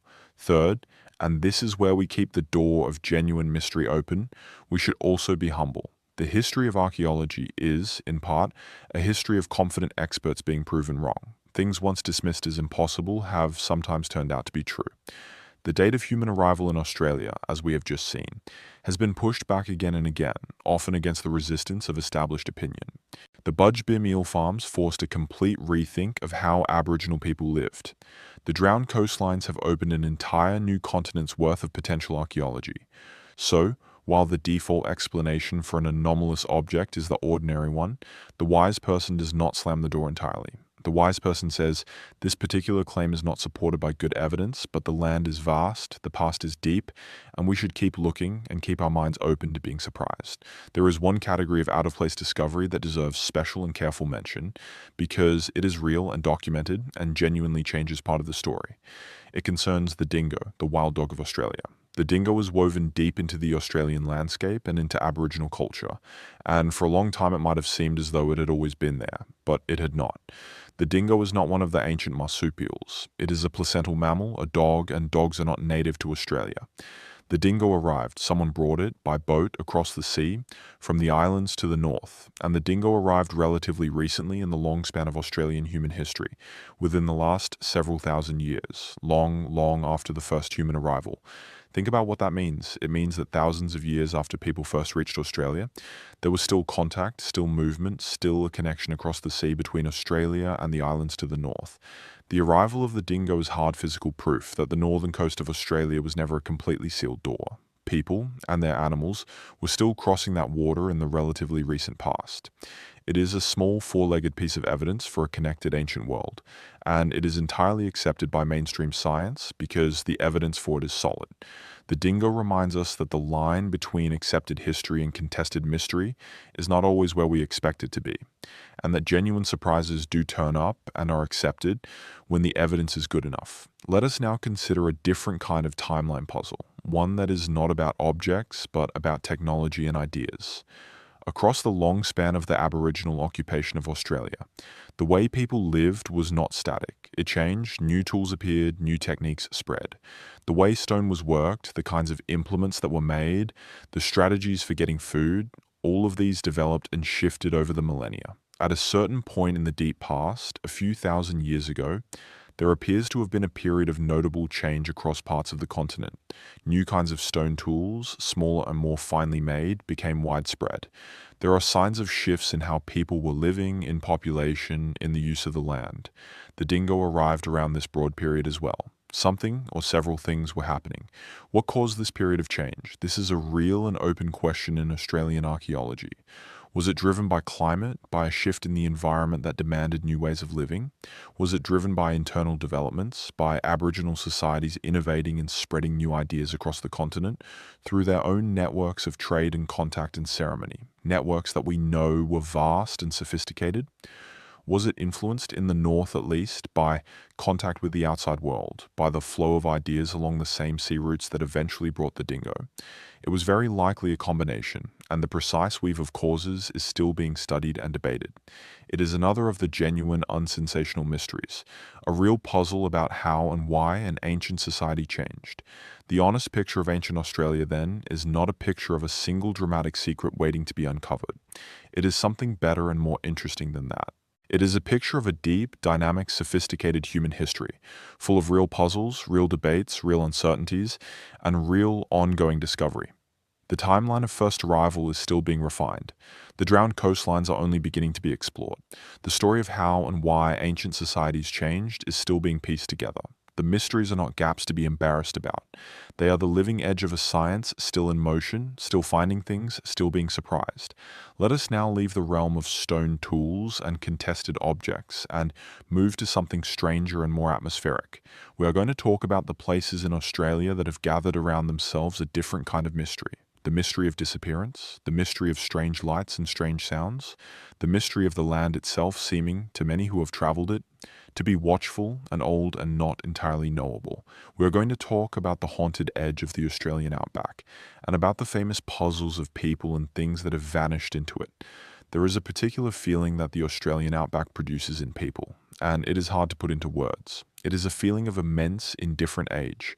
The land is so old, so worn down, so vast and so quiet, that a person standing alone in it can feel almost weightless, almost erased. The ranges are not the sharp young mountains of other continents. They are ancient stumps, ground down over hundreds of millions of years into long, low, rust-colored ridges. The rivers mostly do not flow. The distances are beyond ordinary comprehension, and the silence when the wind drops is total. It is no surprise that this land has gathered mysteries to itself. Some of them are puzzles of history and archaeology, the kind we have explored tonight. But others are mysteries of a different kind, the mysteries of things lost in the vastness, of strange phenomena reported by travelers, of a landscape that has, for as long as people have crossed it, seemed to hold more than it shows. Let us begin with the most famous of all the Outback's atmospheric mysteries, a phenomenon known by a name that has become legendary, the Min Min Lights. The story of the Min Min Lights comes from the remote channel country of inland Queensland, a region of vast plains and braided river channels in the far interior. For well over a century, travelers in this country, and the Aboriginal people of the region long before them, have reported seeing strange lights. The descriptions share a consistent core. A glowing light, sometimes white, sometimes colored, appears at a distance in the darkness. It hovers, or it floats, or it moves. And the unsettling part, the part that has fixed the Min Min Lights in the imagination, is the way the light behaves towards the observer. People report that the light seems to follow them. They report that it keeps pace with a moving vehicle or a moving rider. They report that it maintains its distance, never quite letting itself be approached, hanging there in the dark, pacing the traveler across the empty plain. Some have described being followed by a Min Min light for a considerable distance before it finally faded or vanished. What are the Min Min Lights? This is a genuine question, and unlike many so-called mysteries, the Min Min Lights have been the subject of serious scientific attention because the reports are numerous, consistent, and come from credible, level-headed people. Several explanations have been put forward. One leading scientific explanation involves the bending of light. Under certain atmospheric conditions, particularly when there are layers of air at different temperatures lying across the cool ground at night, the air itself can act like a lens.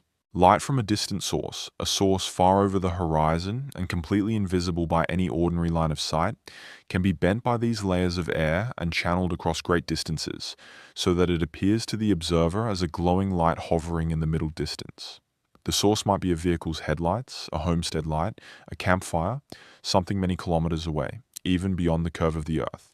The atmosphere picks up that light, bends it, and delivers it to the traveler's eye as a mysterious glow. And because the bending depends on the geometry between the source, the air layers, and the observer, the light can appear to move and to follow as the observer moves, which would explain the eerie pacing behavior.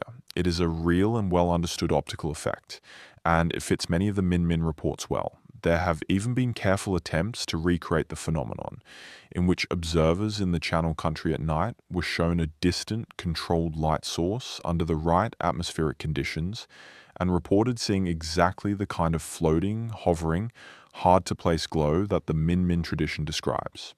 The effect can be genuinely convincing. A light that is, in plain fact, an ordinary source many kilometers away, beyond the curve of the Earth and utterly invisible by any direct line of sight, can be lifted and carried by the layered night air and delivered to the eye as something that seems close and strange and alive. And because the geometry shifts as the observer moves, the light appears to drift, to pace, to follow, which is precisely the behavior that has made the Min Min lights so unsettling to so many travelers across so many years. Other explanations have been suggested too, including various forms of natural luminescence, gases, or other phenomena. And of course, in the rich tradition of the region, the Min Min lights have their own place in story and belief that long predates any scientific investigation. The mystery of the Min Min lights, then, is a gentler one than it first appears. There probably is a real explanation, very likely the bending of distant light by the night air, but the phenomenon remains genuinely strange to experience, and not every sighting has been individually explained, and the lights continue to be reported by people crossing that lonely country. They are a reminder that the outback at night is a place where the ordinary rules of seeing and distance seem to loosen, where the land and the air can conspire to show you things that are real, and yet not where they seem to be. From strange lights, let us turn to the deepest and most somber of the outback's mysteries, the mystery of disappearance. The Australian interior has, throughout the history of European exploration and settlement, swallowed people. Travelers, explorers, children, whole expeditions have walked or ridden into the vastness and never been seen again. The land does not give back what it takes, not easily, and the list of those lost to it is long. The most famous of all the exploration tragedies is the story of a great expedition that set out to cross the continent from south to north, from the settled lands in the south all the way to the northern coast, through the unmapped center. It was, at the time, one of the most ambitious journeys ever attempted on the continent. The expedition was large, well-funded, and elaborately equipped, perhaps too elaborately, burdened with a great mass of supplies and equipment for a journey into country that demanded the opposite of excess. The expedition pushed north. It established a depot, a base camp, partway along the route. And from there, a small advance party made a dash for the northern coast. They very nearly succeeded. They reached the tidal waters of the north, close to the sea, achieving the crossing they had set out to make. And then, on the return journey, everything fell apart. The story of what happened next is one of the most haunting in Australian history, and at its center is a moment of agonizing mischance. The returning party, exhausted and starving, struggled back towards the depot where their companions and their supplies were waiting. They arrived, and they found it abandoned. The party that had been left to hold the depot had waited a long time, far longer than agreed, but had finally, on the very day of the others' return, given up and departed, believing the advance party must be dead. The returning explorers reached the camp only hours after their would-be rescuers had left it. A message and some buried supplies had been left behind, but the cruel narrow margin of that missed meeting, a matter of hours after months in the wilderness, sealed their fate. Stranded again, weakened beyond recovery, the leaders of the expedition died out in that country. Only one member of the advance party survived, kept alive in the end, by the knowledge and the generosity of the Aboriginal people of the region, who knew how to live in the land that was killing the newcomers. That last detail is the bitter, instructive heart of so many of these tragedies. The country that destroyed expedition after expedition of well-equipped European explorers was not an empty wasteland. It was a homeland. It had been lived in successfully and continuously for tens of thousands of years.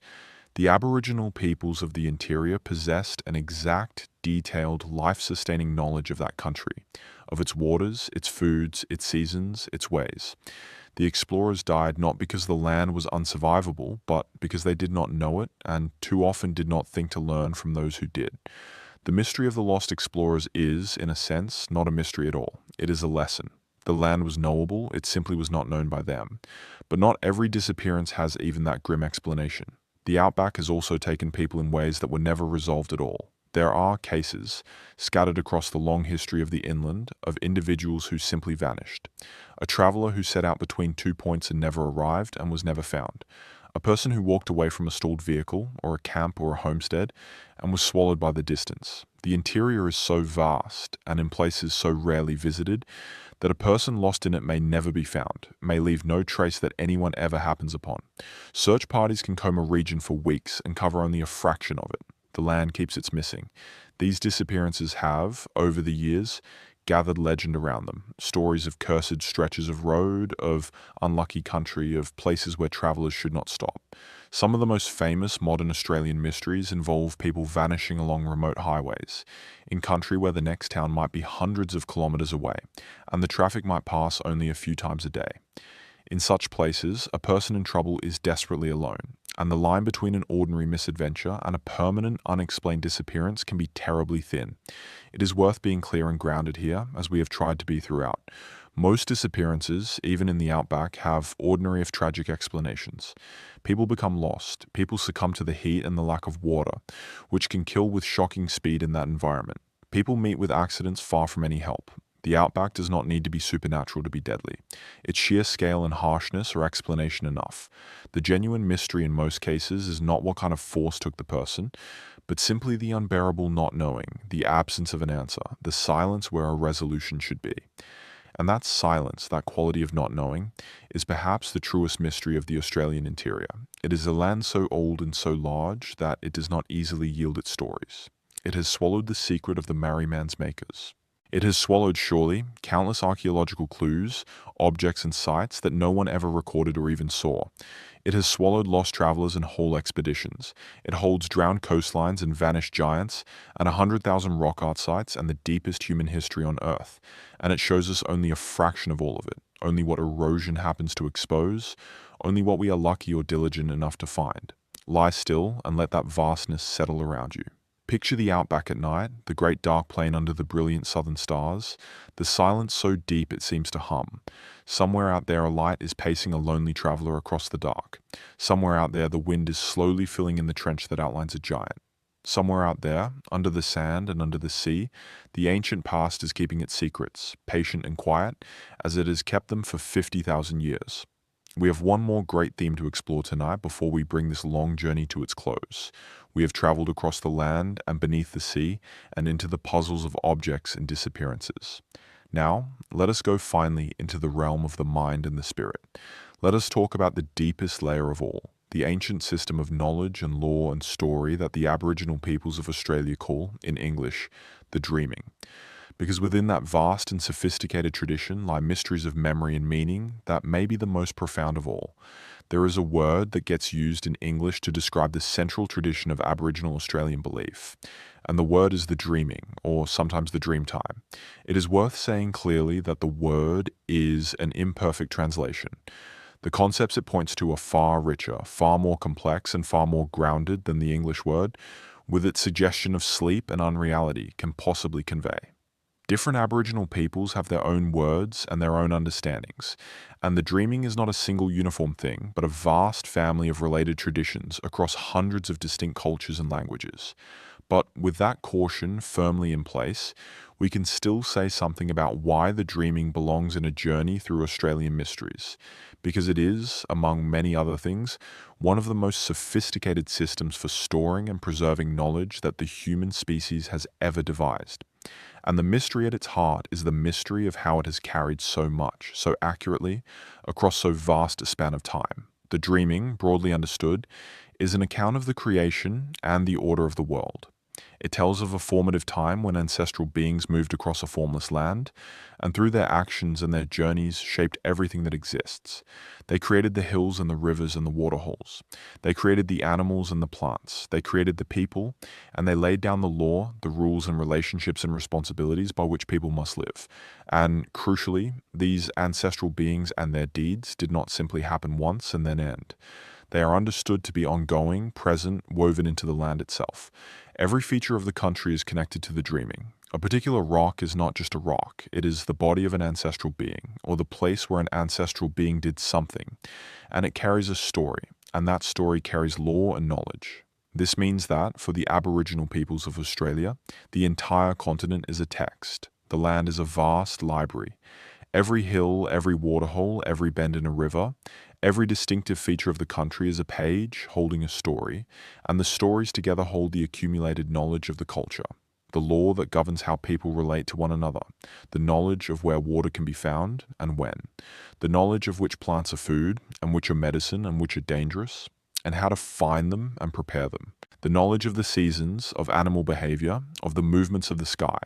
All of it is encoded into the stories, and the stories are anchored to specific places so that to travel through the country is to move through the knowledge page by page. This is why the songlines exist, and the songlines are one of the most extraordinary cultural achievements anywhere on Earth. A songline is exactly what the name suggests. It is a path across the land, sometimes a very long path, stretching for hundreds or even many hundreds of kilometers, crossing the country of many different groups. And the path is recorded as a song, a long cycle of verses, each verse tied to a particular place along the route. To know the song is to know the way. The sequence of the verses is the sequence of the landscape. Sing the song in order, and it will guide you across the land, from waterhole to waterhole, from landmark to landmark, telling you where you are, what is there, what the law of that place is, and where to go next. A songline is at once a map, a history, a legal code, a survival manual, and a sacred text, all held in memory, all carried in the voice. And the songlines connect. They cross and link so that the whole continent is webbed with these sung pathways, and knowledge and trade and ceremony could move along them across enormous distances. A person traveling a songline through unfamiliar country could be received by the people of that country because the song was shared, the connection was understood, the law provided for the meeting. Now, here is the mystery. We have already touched on it tonight, but now we can see it in its full depth. We know from the evidence of the drowned coastlines that Aboriginal oral tradition has preserved accurate memories of real geographical events across thousands of years. We know that stories around the continent appear to recall the rising of the sea at the end of the Ice Age, the drowning of land, with a fidelity that matches the scientific reconstruction. We have seen the suggestion that traditions may recall the fall of meteorites, and perhaps even in some contested cases, the giant animals of the deep past. How is this possible? How can a story passed only by voice, parent to child, generation after generation, with no writing to fix it, stay accurate across a span of time so vast that it dwarfs the entire history of literate civilization? In most of the world, oral stories drift. They change with each retelling. Details shift, get added, get lost. Within a few generations, a story can transform almost beyond recognition. Yet, the evidence from Australia suggests that here, somehow, certain knowledge was held stable across not generations, but hundreds of generations, across tens of thousands of years. The answer, as far as researchers have been able to understand it, lies in the structure and the discipline of the system itself. Aboriginal knowledge was not held casually. It was held formally, rigorously, and with great seriousness. Knowledge was structured, layered, and taught through deliberate, careful methods. There were people whose responsibility it was to hold particular stories and particular lore and to pass them on correctly. There were ceremonies that rehearsed and reinforced the knowledge, repeating it, fixing it. There were systems of cross-checking where different people held different parts of a body of knowledge and where the correct telling could be verified against the keepers of related knowledge.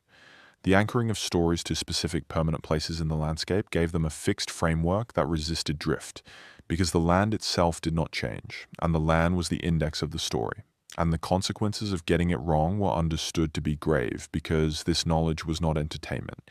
It was law, it was survival, it was the sacred order of the world. The result was a method of preserving information, using nothing but human memory, voice, ceremony, and the land, that achieved a stability and a longevity that no other human culture has demonstrably matched. The mystery of the dreaming, the genuine and astonishing mystery, is the mystery of that achievement.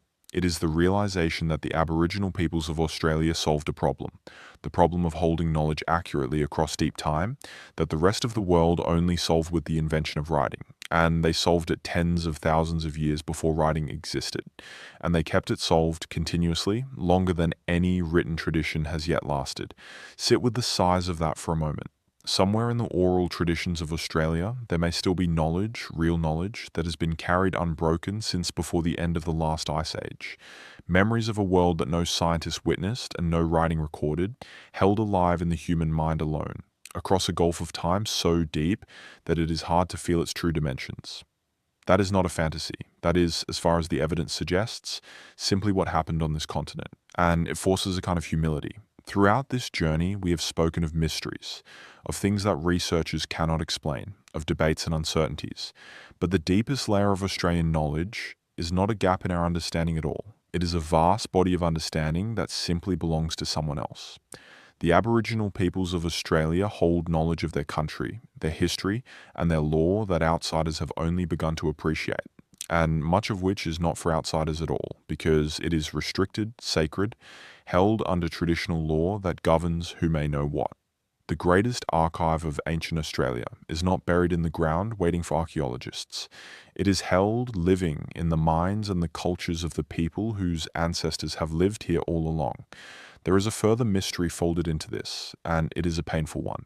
The arrival of Europeans and the spread of settlement across Australia was, for Aboriginal peoples, a catastrophe. Populations collapsed. People were dispossessed of their country, the very country that was the index and the anchor of their knowledge. Languages were lost. The chain of transmission, the careful passing of knowledge from elder to youth, was broken in many places, sometimes deliberately broken. And this means that some of the knowledge, some of the songlines, some of the stories that had survived for tens of thousands of years were lost within the last 2 centuries. Knowledge that had crossed the Ice Age did not survive the recent past.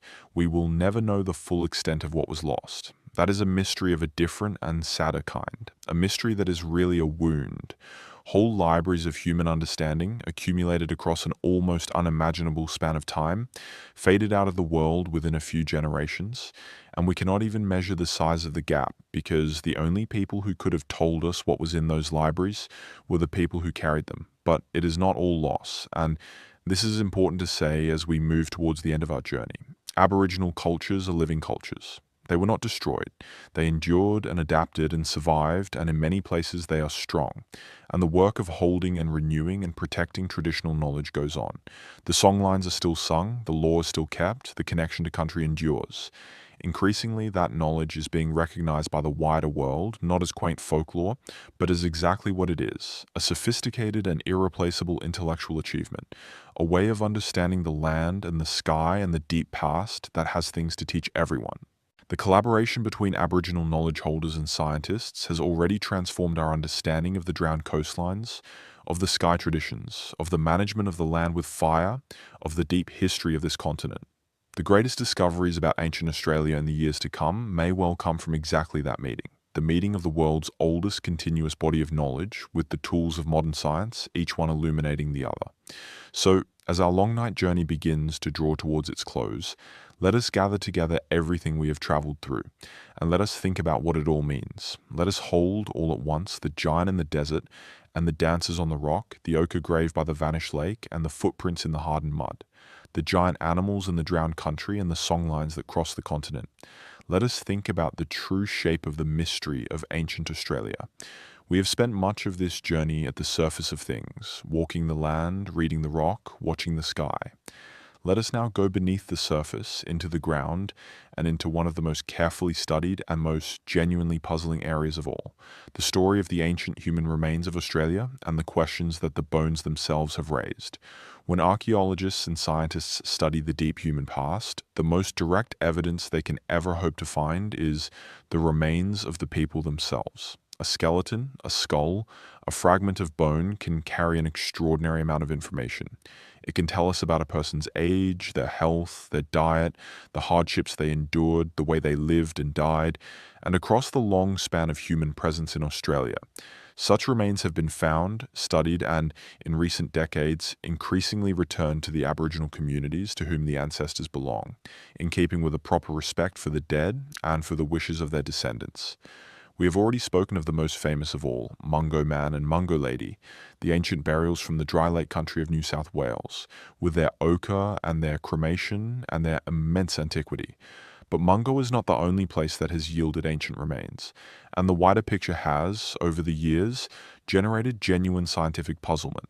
For a long time, as researchers studied the ancient skeletal remains found across Australia, some of them noticed what seemed to be a curious pattern. The remains did not all look the same. Some of the very ancient remains, including the Mungo individuals, were described as gracile, meaning lightly built, with delicate, finely proportioned bones. But other ancient remains found at different sites were described as robust, meaning heavily built, with thick bones, large brow ridges, and a generally more massive, rugged construction. This apparent difference between gracile and robust ancient Australians became the subject of considerable debate, and for a time it generated some genuinely strange and far-reaching theories. Some researchers wondered whether the difference meant that Australia had been settled by more than one distinct population, perhaps arriving at different times, perhaps even arriving from different places. The most dramatic versions of this idea suggested that the robust remains might represent a more ancient and more primitive kind of human, a separate population that had reached Australia early and was later replaced or absorbed. It was a provocative idea, and it tangled into much larger and more contentious debates about how modern humans evolved and spread across the world. Was the human story a simple one, with modern humans emerging in one place and spreading out to replace everyone else?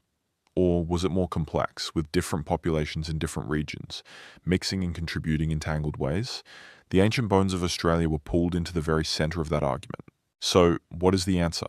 Here, as so often tonight, the honest and current understanding is more careful and more grounded than the dramatic early theories, but it is not without its own genuine open questions.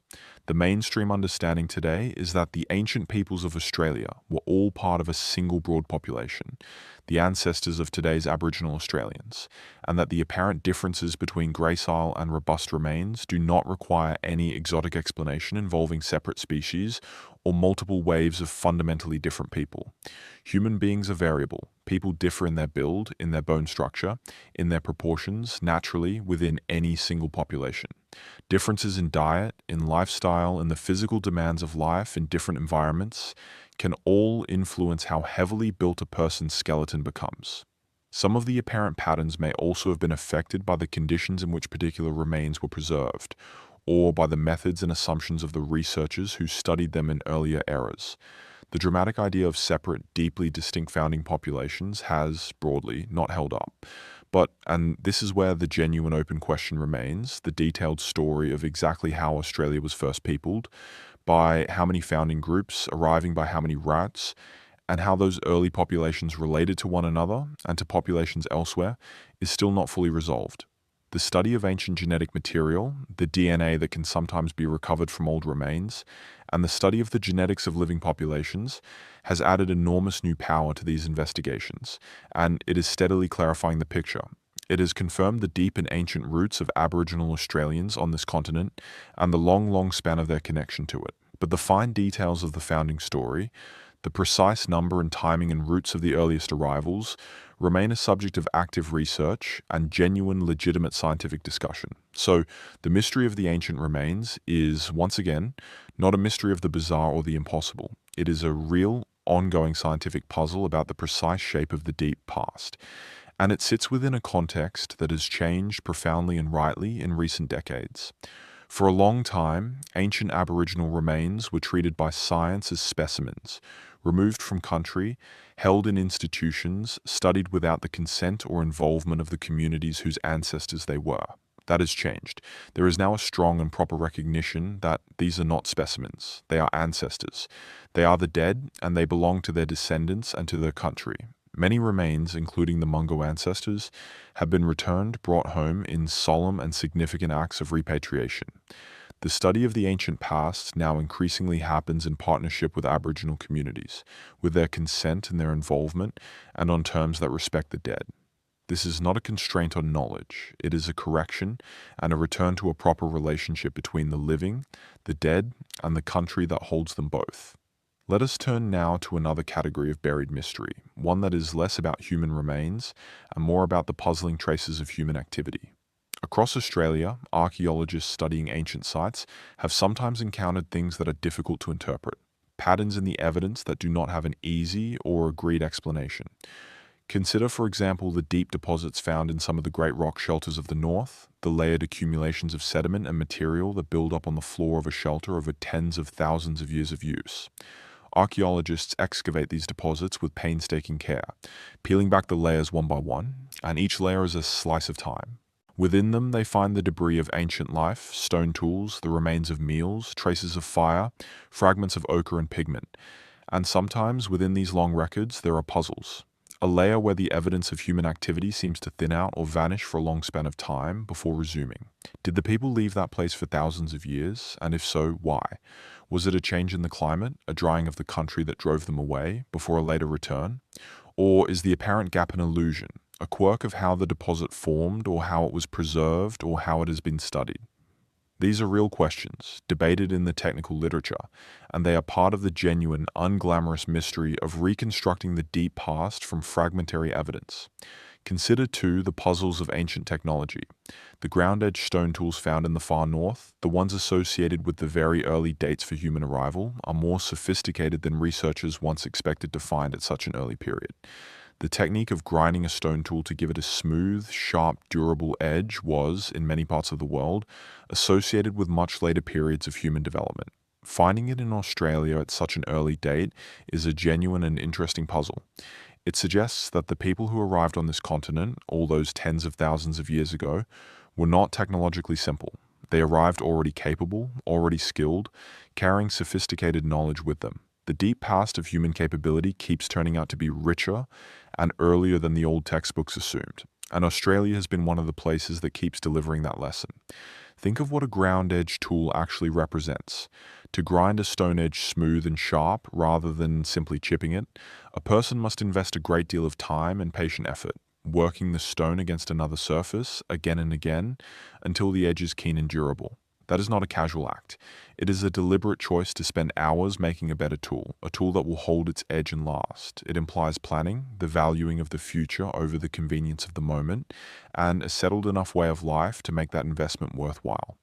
Finding tools like this at the very dawn of human arrival in Australia tells us that the first people here were not improvising and struggling. They were skilled, deliberate, forward-thinking, and entirely capable, carrying with them across the sea a deep inheritance of technique and knowledge. And consider the mystery of the things that should be there but are not. Archaeology is shaped not only by what is found, but by what is absent, and absences can be as puzzling as discoveries. Across the deep history of Australia, there are technologies and practices that were present in other parts of the world, including in nearby New Guinea, that were not adopted or not adopted everywhere. In Australia, the most discussed example is the bow and arrow, a weapon used across much of the world, including in the islands immediately to the north, but not traditionally used on the Australian mainland, where the spear and the spear thrower remain the principal hunting weapons. Why?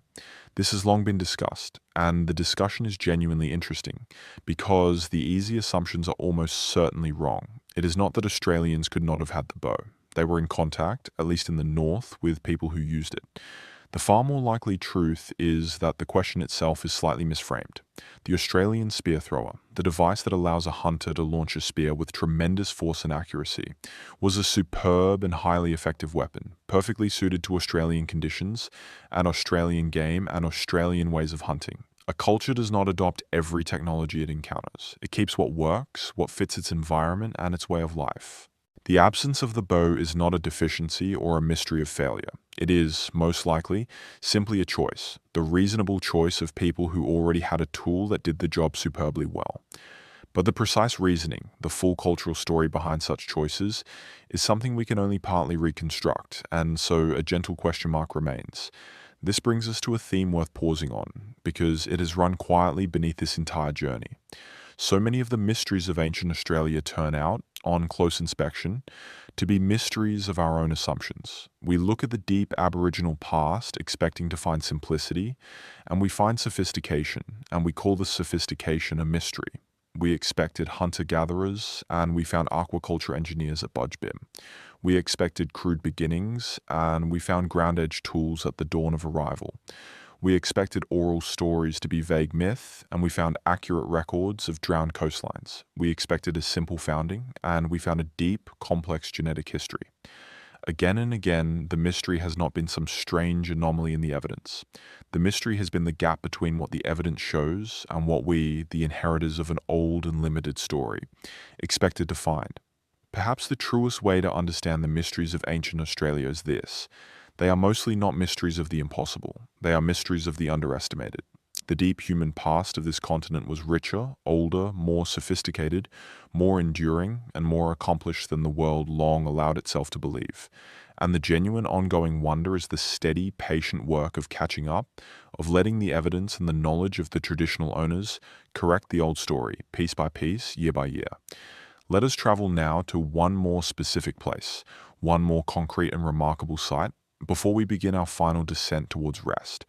We are going to the very far north, to a tropical landscape of stone and water, to a place where the rock art tells, in painted layers, the longest visual story on the planet, and where one set of images has generated a question that has fascinated and divided researchers for decades. In the far north of Australia, occupying a great corner of the continent, there is a region called Arnhem Land. It is a place of monsoon and floodplain, of towering sandstone escarpments rising abruptly from the lowlands, of waterfalls and gorges, and tropical wetlands teeming with life. It is Aboriginal land, held by its traditional owners, and it is one of the richest cultural landscapes on the entire planet.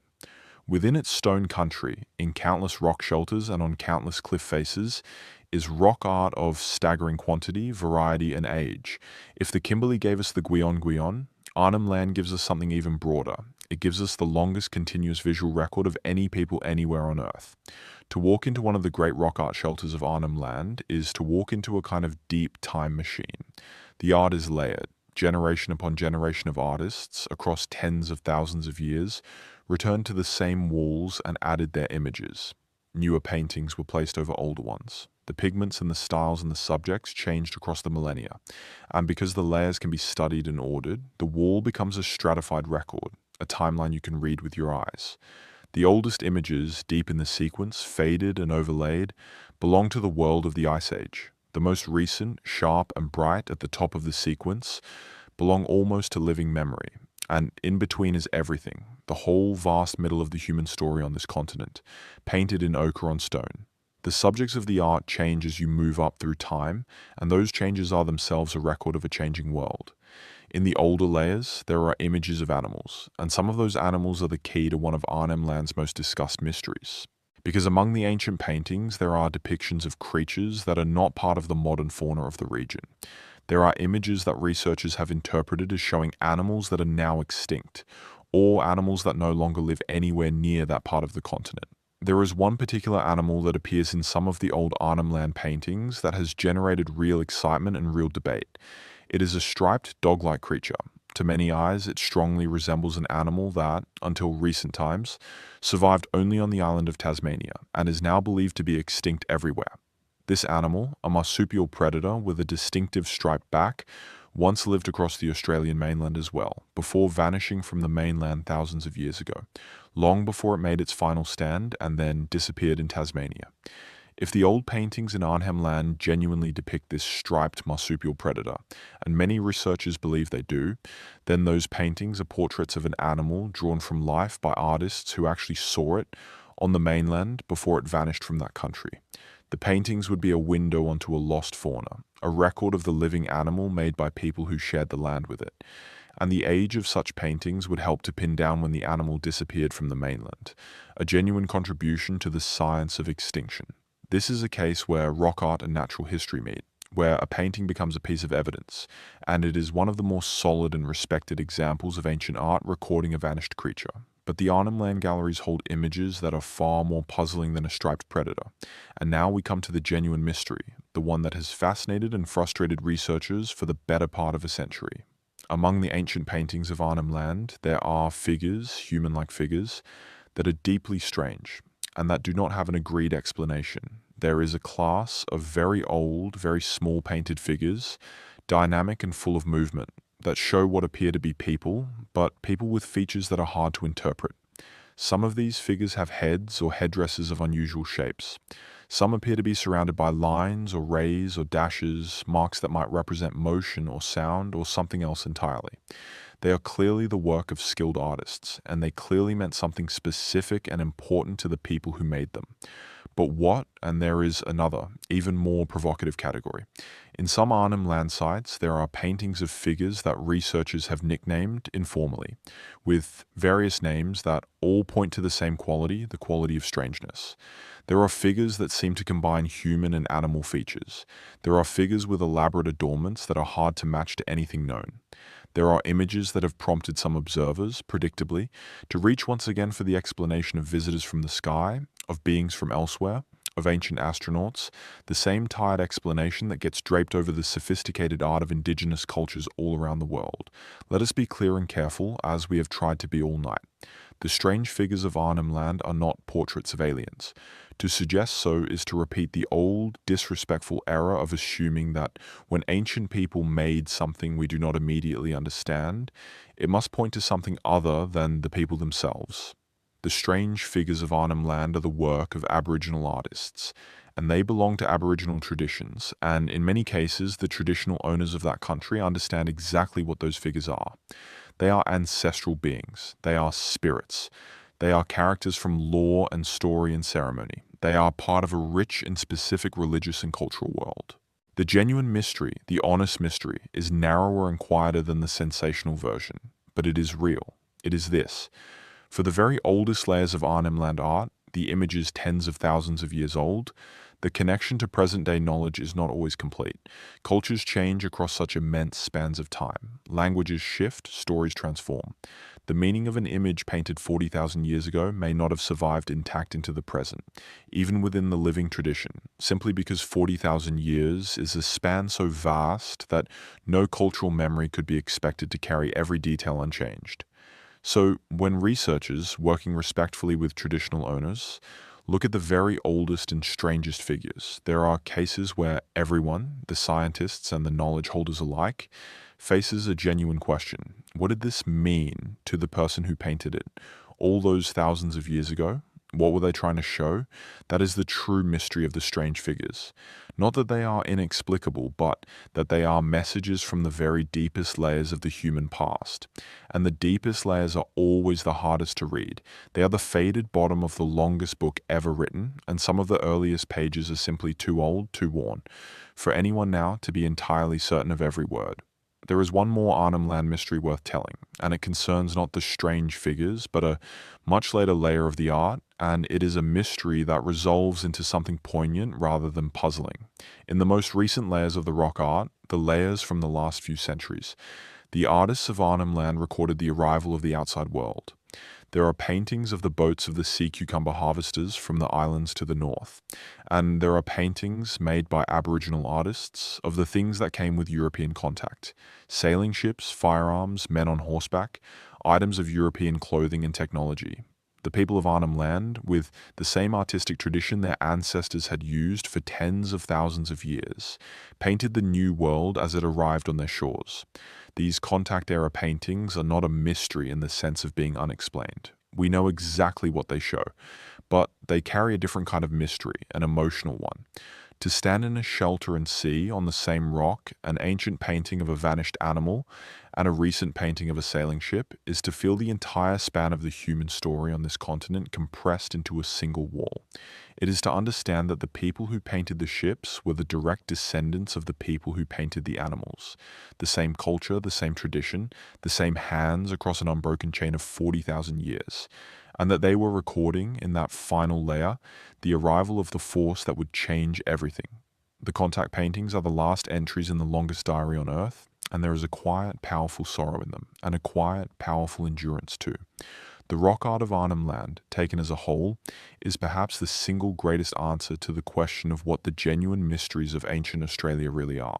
It is not a vault of impossible objects. It is a vast, layered, continuous human record, tens of thousands of years deep, painted by the world's oldest living culture, and full, from top to bottom, of things we are still learning to understand. Every faded figure in the oldest layers is a question. Every change of style is a chapter of a story we are still reconstructing. The whole escarpment country is an archive beyond price, and we have read only a part of it, and the reading will go on for as long as there are people willing to look carefully and listen respectfully. As our long journey now turns, at last, towards its ending, let us gather ourselves for one final passage. Let us draw together all the threads, all the places, all the puzzles we have traveled through tonight, and let us think slowly and gently in the quiet about what the great mystery of ancient Australia truly is, and what it asks of us, and why it is worth carrying with us into sleep. Before we gather everything together, there are deeper rooms still to wander through, and the night is patient, and there is no hurry at all. Let us move now to the far south of the continent, to the island of Tasmania, because the story of Tasmania holds one of the most genuinely extraordinary and most poignant of all the mysteries of ancient Australia. We have spoken already of the drowned country, of how the rising seas at the end of the last ice age severed the land bridges and turned peninsulas into islands. Tasmania was one of those places. For a long span of the deep past, while the sea stood low, Tasmania was simply the southern end of the Australian mainland, joined to it by a wide plain of dry ground. People walked into that southern country freely. They lived across it. They spread all the way down into the cold, glaciated valleys of the far southwest, into a landscape that during the Ice Age was genuinely harsh, a place of cold winds and ice and tundra-like conditions, on the very edge of where human life could be sustained. And we know they were there because they left their traces in the caves. In the southwest of Tasmania, there are limestone caves that were occupied by people during the depths of the last Ice Age, tens of thousands of years ago. These caves are among the most southerly places on Earth that human beings are known to have lived during that frozen age. To picture it is to picture something almost heroic. People, modern people exactly like us, living through the Ice Age at the cold southern edge of the inhabited world, sheltering in caves, hunting the animals of that bleak landscape, keeping their fires burning against a cold that we, in our heated and comfortable lives, can barely imagine. They survived. They held on. Inside those southwestern caves, archaeologists have found the deep, rich deposits that record that long occupation, layer upon layer of the evidence of life. There are the bones of the animals the people hunted, and the species in those bone heaps tell their own story of the Ice Age environment, an environment of open, cold country, quite unlike the dense rainforest that covers much of that region today. There are stone tools, carefully made, and the stone in some cases was carried considerable distances, which tells us the people moved across the landscape and knew it well. There are traces of fire, the hearths that were, quite literally, the difference between life and death in that cold. And there is, in some of these caves, art, marks left on the walls deep in the dark interior, ancient evidence of the inner life, the ceremony and meaning of people living at the frozen southern edge of the inhabited world. The caves are a powerful and moving record, and they extend the human story of Tasmania back across an immense span, deep into the Ice Age, long before the island was an island. They lived in that country across many generations, in conditions that demanded everything they had. Then the Ice Age ended, the world warmed, and the sea began its long rise, and it came eventually for the land bridge. The plain that joined Tasmania to the mainland was drowned, the crossing was severed, and Tasmania became an island. Here is where the mystery and the poignancy truly begin. When that land bridge went under the sea, the people of Tasmania were cut off. They became, in an instant of geological time that nonetheless took generations to complete, the most isolated human population on the face of the planet. For thousands upon thousands of years, the Aboriginal people of Tasmania lived entirely alone, separated from the rest of the human species by a stretch of cold and dangerous water, with no contact, no trade, no exchange of people or ideas or technology with any other group of human beings anywhere. Think about the scale of that isolation. It was not a few centuries. It was not even a few thousand years. It was something on the order of 10,000 years, perhaps more, of complete and total separation. No other human population in the entire history of our species is known to have been isolated for so long. The Tasmanians were, for that immense span, a world unto themselves, the loneliest people on Earth, and they did not even know it. They simply lived on their island, generation after generation, the water to the north an absolute and unchanging boundary. And the mystery that scholars have argued over, sometimes fiercely, is what happened to their way of life across that long isolation. Because when the records of the early colonial period are examined, it appears that the material culture of the Tasmanians, their kit of tools and techniques, was in some respects simpler than that of the mainland peoples. There are things the mainland Aboriginal cultures used that the Tasmanians at the time of European contact did not. And even more strikingly, the evidence from the deep archaeology of Tasmania suggests that some practices and technologies that the Tasmanians had possessed in the distant past appear to have been let go, no longer used over the long course of their isolation. How do we explain this? This is a genuine and serious puzzle, and it has been the subject of real and difficult debate. And it must be handled with great care and great respect, because in the wrong hands, this kind of question has been twisted into ugly and false ideas about the worth of peoples. So let us be very clear and very honest about it. The simplest and most dismissive interpretations, the ones that imagine the Tasmanians somehow forgetting or losing the thread of their own culture, are almost certainly wrong, and they reflect prejudice more than evidence. The serious explanations are far more interesting, and they are about the deep mechanics of how human culture works. One powerful idea concerns the size of a connected population. Human knowledge, human technology is not held in any single mind. It is held across a community and it is passed on. And at every passing, there is a risk that something is not quite fully transmitted, that a rare skill held by only a few people is lost when those people die before teaching it. In a large, well-connected population, this risk is managed because there are many holders of every skill, and there is constant contact and exchange, and a technique lost in one place can be relearned from another. But in a small, isolated population, the situation is different and more fragile. There are fewer minds holding each piece of knowledge. There is no outside source to relearn a lost technique from. And so, the argument goes, a small and utterly isolated population can, simply through the ordinary accidents of transmission across many generations, gradually let go of some of the more complex or less essential parts of its toolkit, not through any failure of intelligence or will, but through the sheer statistical fragility of holding knowledge with too few hands and no outside connection. It is a sobering and fascinating idea. And if it is correct, then Tasmania is a kind of natural experiment in the deep history of human culture.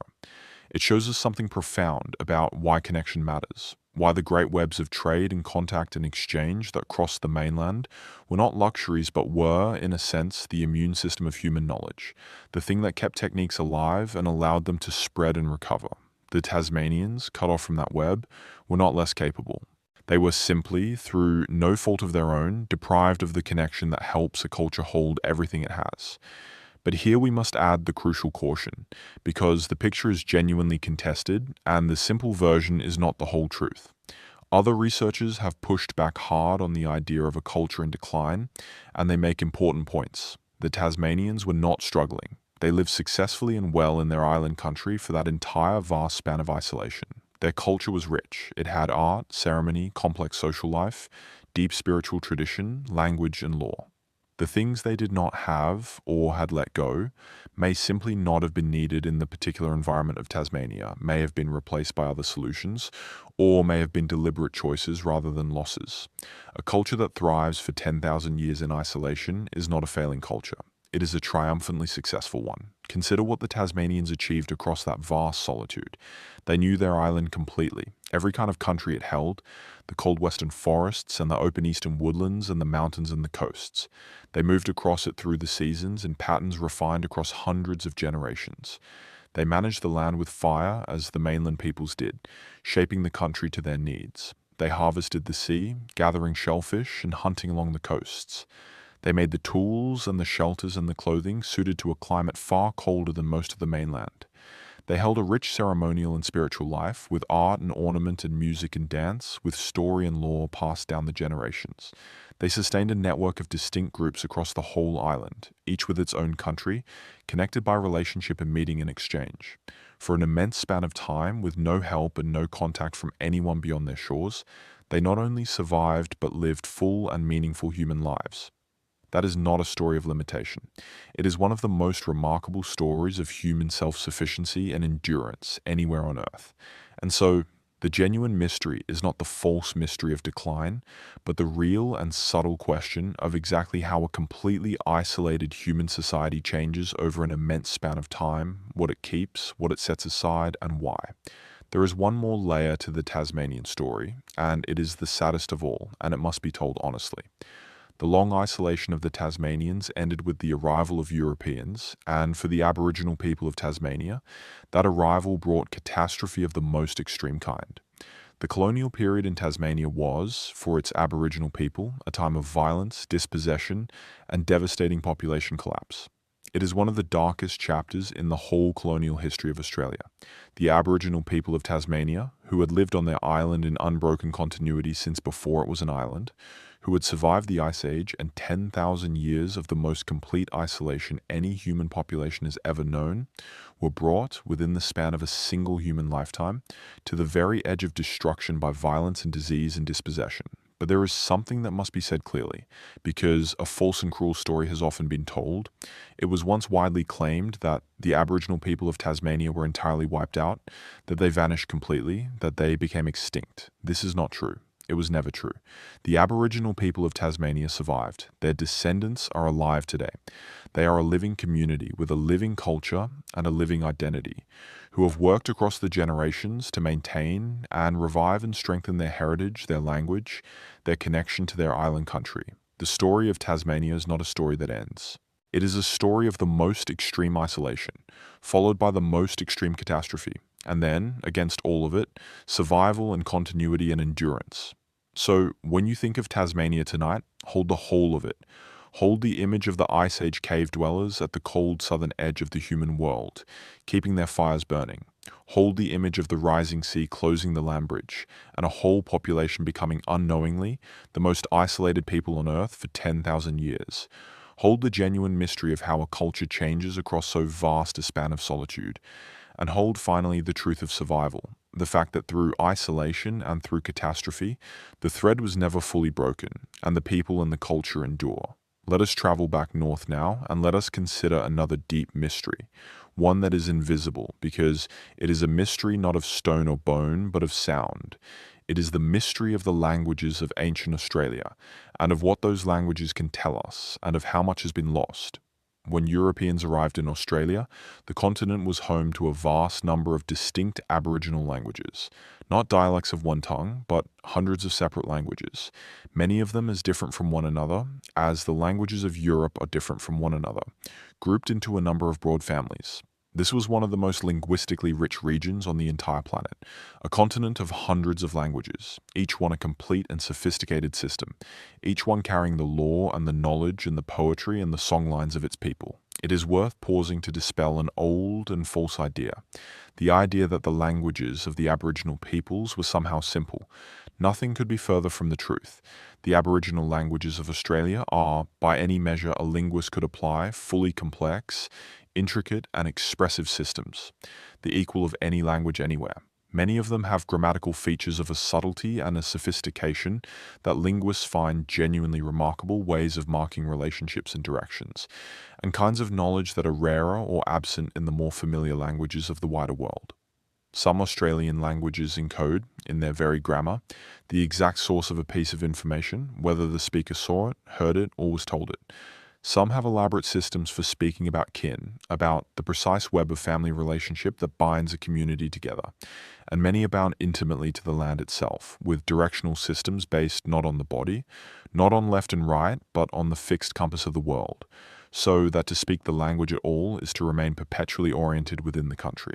These were, and are, languages of extraordinary depth, and each one lost is a loss beyond measuring, and every one of those languages is a kind of fossil, a record of deep history, because languages change in patterned ways over time, and by comparing them, by studying how they are related and how they have diverged, linguists can reconstruct something of the deep past, can trace the ancient movements and splits and contacts of the peoples who spoke them.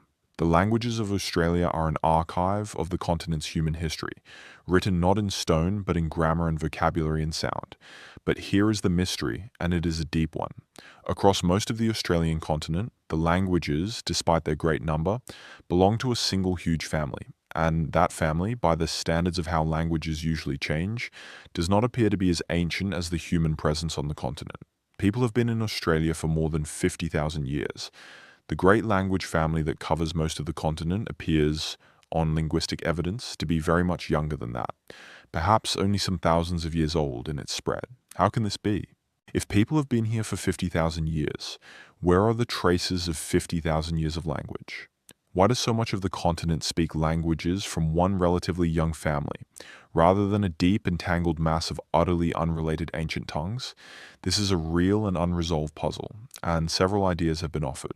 Perhaps there was, at some point in the deep but not deepest past, a great spread of one group of languages across much of the continent, carried along the songlines and the trade routes and the networks of contact, washing over and replacing the older languages that came before, the way a later language has sometimes spread across a region elsewhere in the world.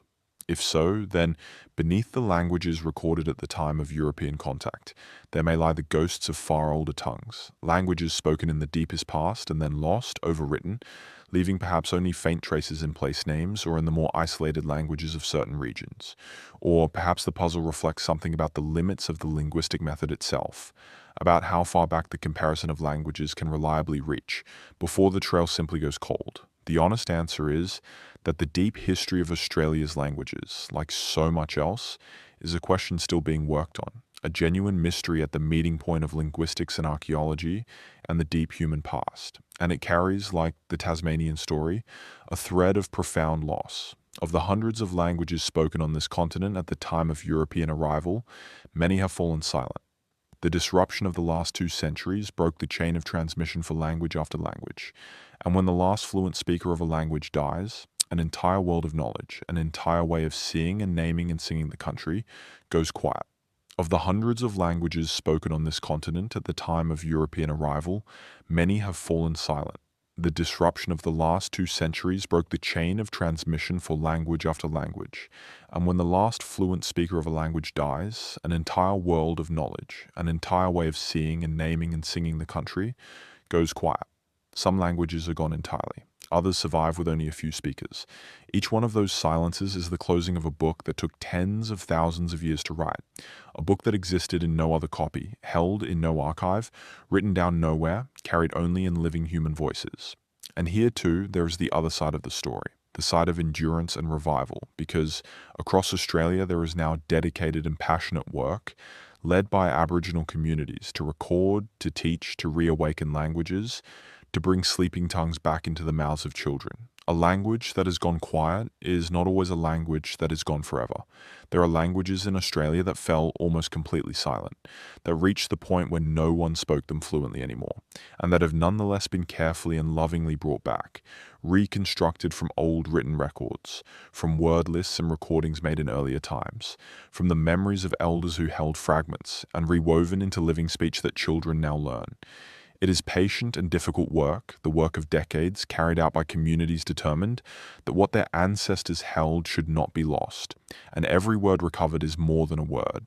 Because these languages are bound so tightly to country, to law, to story and song, the revival of a language is also the revival of a way of knowing the world, a way of naming the plants and the seasons and the relationships, a way of singing the land. To bring back a language is to bring back a whole library that was written in it. Let that be part of what you carry into the deepening quiet. The continent was once alive with hundreds of human languages, hundreds of distinct and complete ways of holding the world in words. And the deep history of how they came to be is a genuine and beautiful mystery, and the work of keeping them alive goes on. Somewhere tonight, a child is being taught a word in a language their great-grandparents feared was being lost. And in that small quiet moment, a thread tens of thousands of years long is being tied carefully to the future. There is another invisible archive of the deep past, and like language, it is carried not in stone, but inside living people, and inside the ancient remains of the dead. It is the archive written in genes, in the long molecule of inheritance that every person carries. And in recent decades, the reading of that archive has transformed, and continues to transform, our understanding of the ancient story of this continent.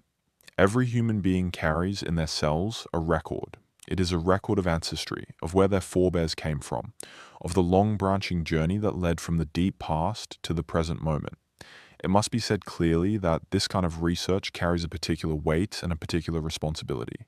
The genetic information of a people is deeply personal, and the history of how science has sometimes treated indigenous peoples and their bodily information has not always been respectful or fair. The genuine and valuable work being done now in this area is work that is done in partnership with the consent, the guidance, and often the leadership of Aboriginal communities, who have every right to decide how the story written in their own ancestry is studied and told. When that partnership is real, the results belong to everyone, and they are illuminating, and they confirm and enrich what the traditional owners have always known about their own deep belonging to this land. And because that record is passed down, generation after generation, with only slow and patterned changes, scientists who learn to read it can trace the journeys and the splits and the meetings of ancient populations, can reconstruct movements that happened tens of thousands of years ago, journeys that left no other trace at all. When researchers, working with the consent and the involvement of Aboriginal communities, have studied the genetic ancestry of Aboriginal Australians, the results have been profound, and they have confirmed something that the Aboriginal peoples of Australia have always said. The ancestry is ancient, and it is deep, and it belongs here. The genetic evidence indicates that the ancestors of today's Aboriginal Australians have been on this continent for an immense span of time, descending from among the earliest of all the populations to branch away as modern humans spread out across the world from their African origin. Aboriginal Australians represent one of the oldest continuous connections between a people and a land anywhere on the face of the earth. And the genetic archive has revealed something further, something that speaks to the deep internal history of the continent itself. When researchers studied the genetic patterns of Aboriginal populations from different parts of Australia, they found that the populations of different regions had been distinct from one another for a very long time, that the deep branches of the family tree within Australia were themselves ancient. This tells a remarkable story. It tells us that after the first people arrived and spread across the continent, the populations of the different regions settled into their own countries and stayed broadly connected to those countries across an immense span of time, tens of thousands of years, developing their own distinct genetic signatures, even as the great networks of songline and trade and ceremony kept them in contact. People moved along those networks, and ideas and goods and marriage partners flowed across them. And yet the deep rootedness of peoples in their particular country was so strong and so enduring that it is still legible in the genes today. The genetic evidence, in other words, confirms in its own language what the songlines and the law and the oral traditions have always expressed: the profound and ancient bond between specific peoples and specific country, a bond that has held, in some cases, across more than 1,000 generations. And the genetic archive has revealed something else, something that adds a layer of genuine mystery and genuine richness to the story of how the continent was peopled. The deep past of the human species, it turns out, was not a simple story of one kind of human. There were other kinds of ancient humans in the world, other branches of the human family, populations that had split away long before and developed along their own paths. And as modern humans spread out across the world, they sometimes met these other ancient peoples, and sometimes those meetings left a trace in the genetic record, a small but real inheritance carried forward into living populations. The genetic record of the peoples of the Australian and New Guinean region carries such traces. It carries evidence of ancient encounters, deep in the past, with other kinds of archaic humans, including a mysterious population known only from a single site far away in the north, a population whose existence was itself first revealed through the reading of ancient genetic material.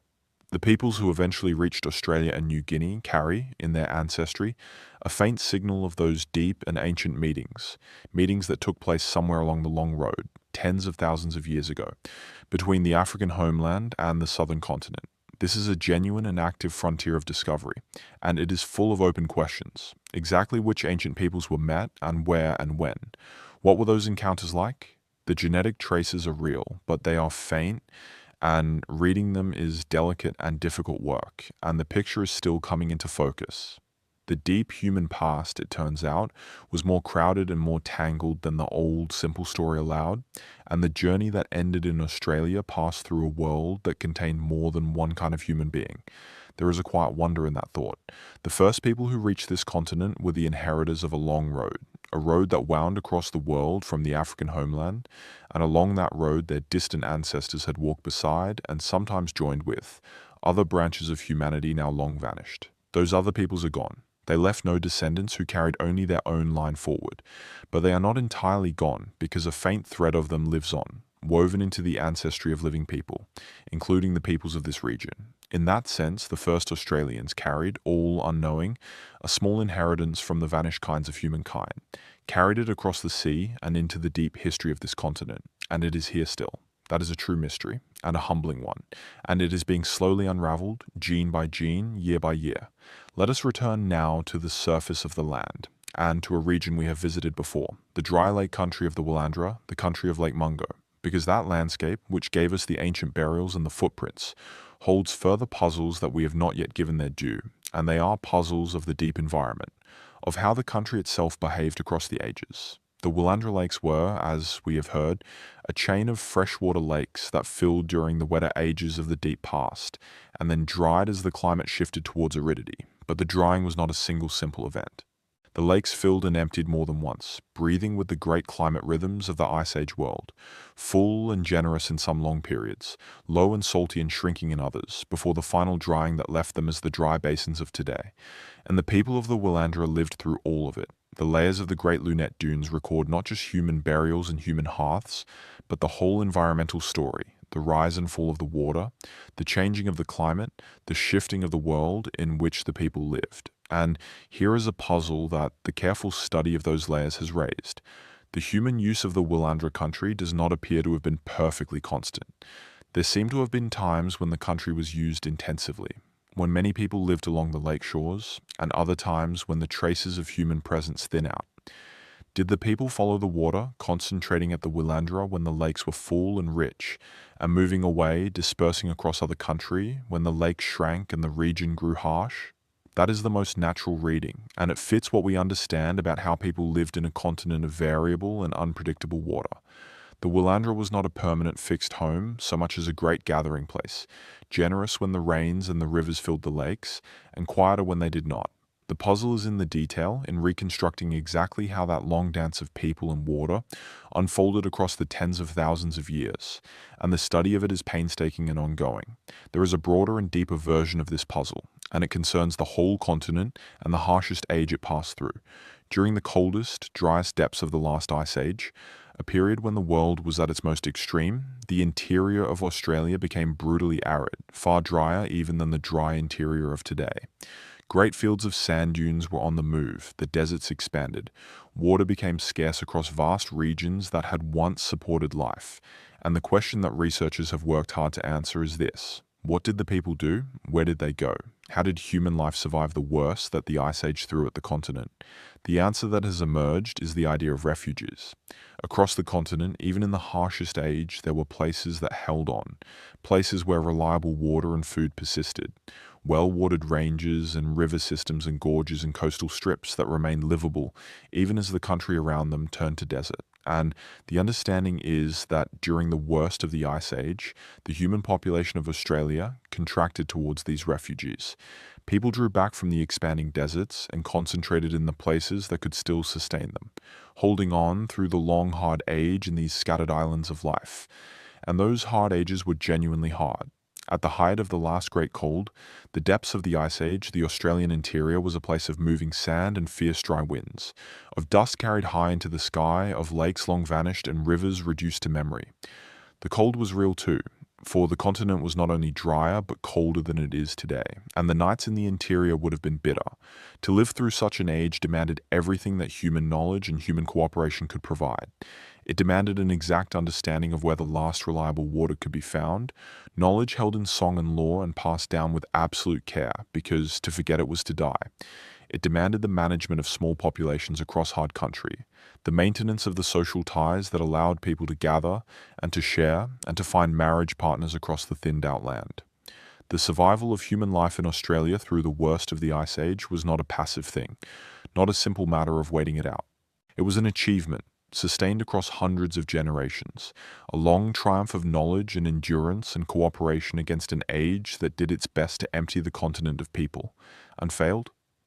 And then, as the Ice Age released its grip, and the climate eased and the rains returned, people spread out again from the refuges, reoccupying the country that had been emptied, until the whole continent was once more woven through with human life. It is a powerful picture, the picture of a population breathing in and out across the great climate rhythms, contracting to the refugees in the hard ages, and expanding across the country in the kind ones. And it has reshaped how researchers think about the deep human history of the continent. But it is also still a puzzle in its details. Exactly which places served as the great refugees?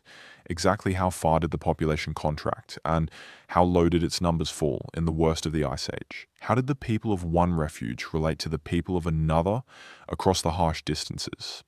These are real and open questions, and the reconstructing of that long breathing of human Australia, that slow pulse of contraction and expansion across tens of thousands of years, is one of the genuine ongoing mysteries of the continent's deep past.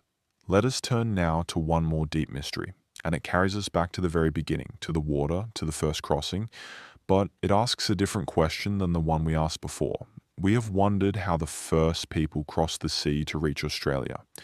Let us wonder now about what happened to that knowledge of the sea, and about the long and impressive history of watercraft and navigation around the Australian world. It is sometimes assumed in the old and simple story that once the first people reached Australia, they somehow forgot the sea, turned inland, and became a purely landbound people. This is not true, and the truth is far more interesting.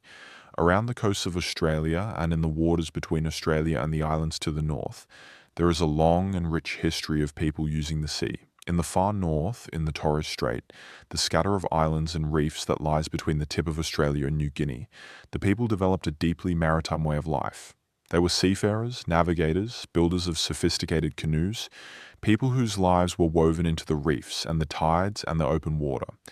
The Torres Strait Islanders are a distinct people with their own cultures and their own histories, and their world was and is a world of the sea.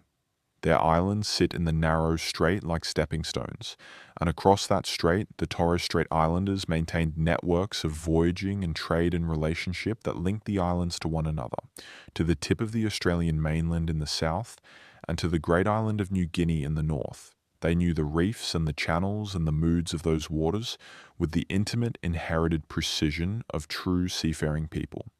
Their canoes were substantial and capable craft, fitted for the open water. Their knowledge of the stars and the winds and the seasonal rhythms of the strait was the knowledge of navigators, and their cultures, their ceremonies, their art, their law were woven through with the sea, with the creatures of the reef and the deep, with the tides and the voyaging. The strait was not a barrier between two worlds. It was itself a world, a maritime country, and the Torres Strait Islanders were and are its people. And along the coasts of the mainland too, Aboriginal peoples used watercraft of many kinds, suited to their waters, bark canoes and rafts and other vessels, used for fishing, for travelling, for reaching offshore islands. There is evidence that some islands off the Australian coast, islands that were cut off from the mainland by the rising seas, continued to be visited, or were reached again, by people in watercraft after they had become islands. The sea was not a wall. It was, for many coastal peoples, a road and a provider. The deep mystery here is the long history of it. The first people reached Australia by a genuine sea crossing more than 50,000 years ago. That means seafaring capability is extraordinarily ancient in this part of the world. How did that capability develop and change and pass down across the immense span of time? What did the watercraft of 20,000 years ago look like? Or 40,000 years ago, the vessels of the deep past? We do not know, and we very likely never will in any detail, because the boats themselves, made of wood and bark and fiber and bound with natural cord, do not survive. They rot, they decay, they vanish utterly within a tiny fraction of the time we are talking about. The single most important technology in the entire human story of this continent, the watercraft that made the first crossing possible and that served coastal peoples ever after, is almost completely invisible in the archaeological record. We know it existed only because of what it achieved. It is a mystery made of absence, an absence shaped exactly like a boat. This is a pattern worth dwelling on for a moment because it runs through the whole of the deep past. So much of what ancient people made and used and depended upon was made of materials that do not last: wood, bark, fiber, plant string and animal sinew, skin and feather and reed. Across the tens of thousands of years of human life on this continent, people made an immense variety of things from these soft materials, baskets and nets and bags, mats and shelters, cord and clothing, ceremonial objects, digging implements and carrying vessels, and the great range of wooden tools. And almost none of it survives. The deep archaeological record is dominated by stone, by bone, by shell, by the hard things, because the hard things endure and the soft things vanish. This means that the picture we reconstruct of ancient life is unavoidably skewed. It is a picture made mostly of stone, of the most durable fraction of what people actually had and used. The real ancient world was softer, richer, more woven and more carved, and more various than the stone-heavy record alone can show. The boats are only the most dramatic example of a vast invisible inheritance, a whole world of skilled making that has dissolved back into the earth, leaving the archaeologist to reconstruct it from hints, from the wear patterns on a stone tool, from a rare and lucky fragment preserved in a dry cave or a waterlogged deposit, from the practices recorded in the living cultures, and from careful, disciplined imagination. And the navigation is as great a mystery as the craft. To cross open water, out of sight of land, and arrive somewhere requires knowledge. knowledge of the stars, of the swell and the currents, of the winds and the seasons, of the signs that tell a navigator that land lies ahead beyond the horizon, the particular clouds, the flight paths of birds, the color and behavior of the water. The peoples of the Pacific would later become the supreme open ocean navigators in the history of the human species, settling islands across an ocean that covers a third of the planet. And the deep roots of seafaring in this whole region, the region that includes Australia and New Guinea, and the islands around them, reach back to that first crossing into Australia, the oldest known sea voyage of consequence in the entire human story. The knowledge that made it possible is lost in its details, carried away on vessels that left no trace, but the fact of it stands, undeniable, at the foundation of everything. So we have wandered, in this deeper part of the night, through some of the quieter and more invisible mysteries. The genetic archive, with its confirmation of ancient depth and its faint traces of meetings with other kinds of humans. The breathing of population across the climate ages, the contraction to refuges, and the spreading out again. The long, rich, and almost invisible history of watercraft and navigation, a foundational technology that vanished as completely as it was essential.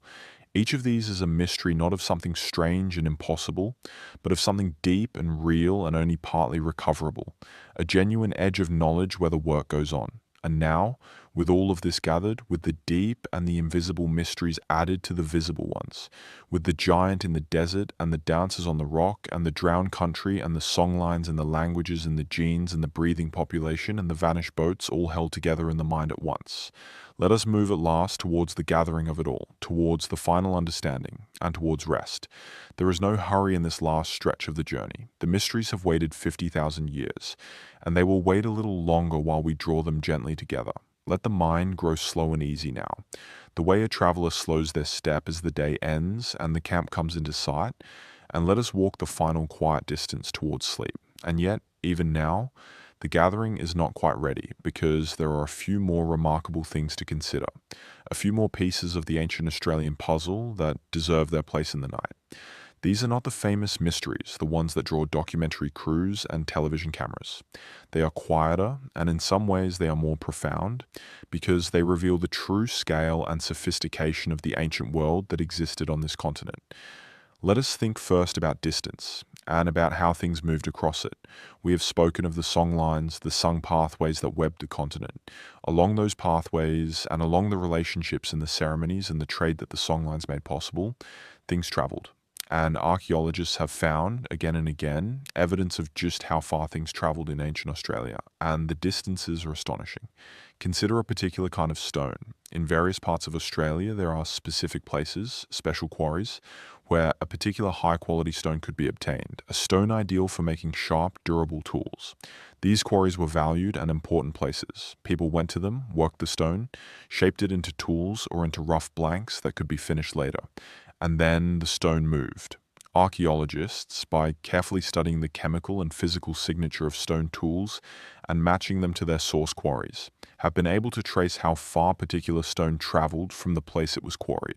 The results show stone moving across hundreds of kilometers, passing presumably from group to group, hand to hand, along the great networks of exchange far from the quarry where it began.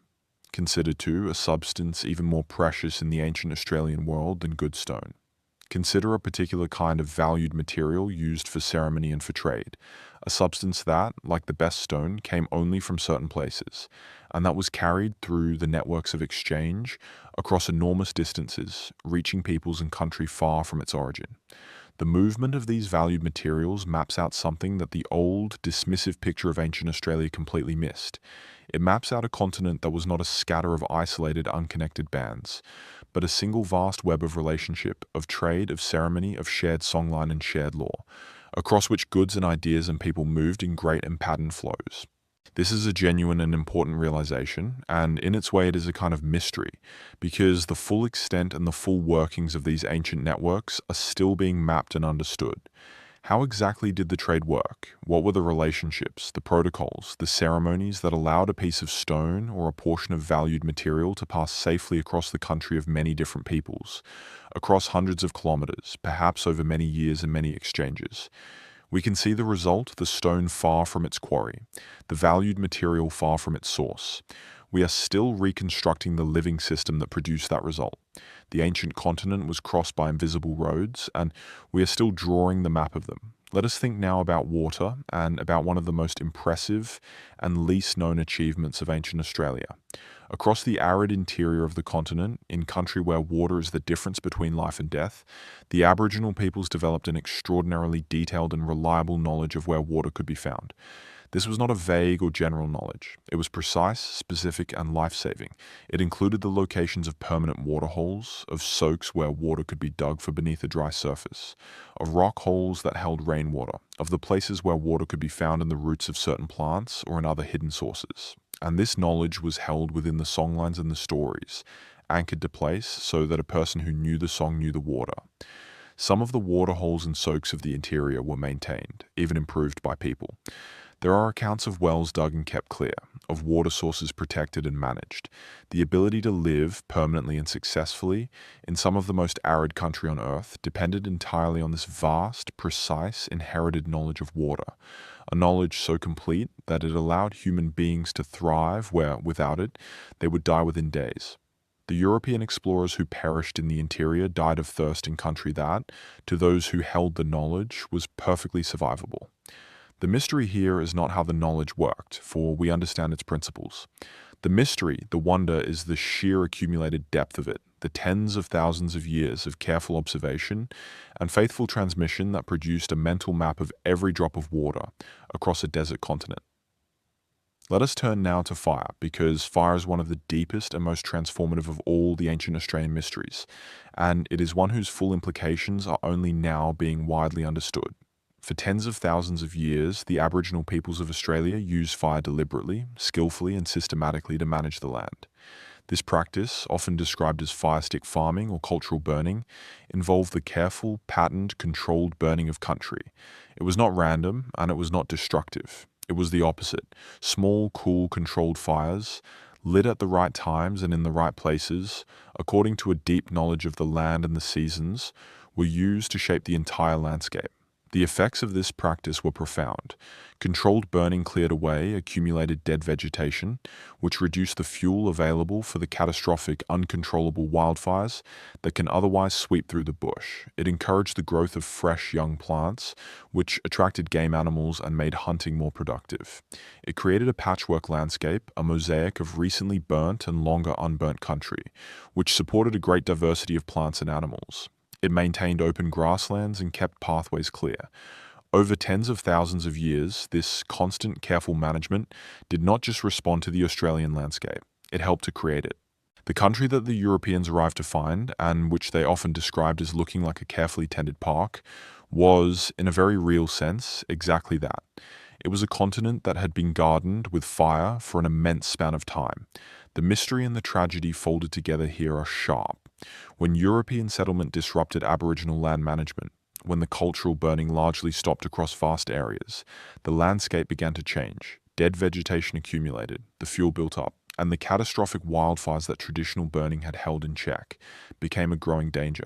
In recent times, there has been a powerful and welcome movement to recognize this, to understand that the ancient practice of cultural burning was a sophisticated land management science, and to bring that knowledge back in partnership with Aboriginal practitioners as part of how the continent is cared for today. The deep past, it turns out, holds knowledge that the present urgently needs. The mystery of fire stick farming is really the mystery of how a profound and effective body of environmental science was developed, practiced across a continent for tens of thousands of years, and then very nearly lost and is now slowly being valued again. Let us consider one more category of deep time puzzle before the final descent into rest. Let us consider the question of population, of how many people lived on this continent across the long ages of the past, and where they lived and how the answer changed. For a long time, the assumption among outsiders was that ancient Australia was very thinly populated, a near-empty continent with only a small scatter of people. That assumption has been challenged and, in the view of many researchers, substantially overturned. The evidence increasingly suggests that the ancient population of Australia was considerably larger than the old estimates allowed, and that, before the catastrophe of European contact and the diseases and dispossession it brought, the continent supported a substantial population spread across every kind of country, from the well-watered coasts and river valleys to the arid interior. The deep history of that population is itself a mystery still being studied. The numbers were not static across the tens of thousands of years. They rose and fell in response to the great changes the continent went through.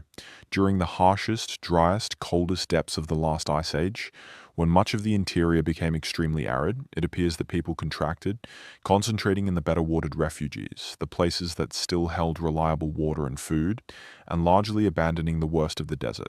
Then, as the climate eased after the Ice Age, people spread out again, reoccupying country that had been left empty. The map of human Australia breathed in and out, contracting and expanding across the millennia in time with the great rhythms of climate. Reconstructing that breathing, working out where people were and how many they were at each stage of the deep past, is a genuine and ongoing scientific puzzle. And every new site and every new study adds a little more detail to a picture that is still far from complete.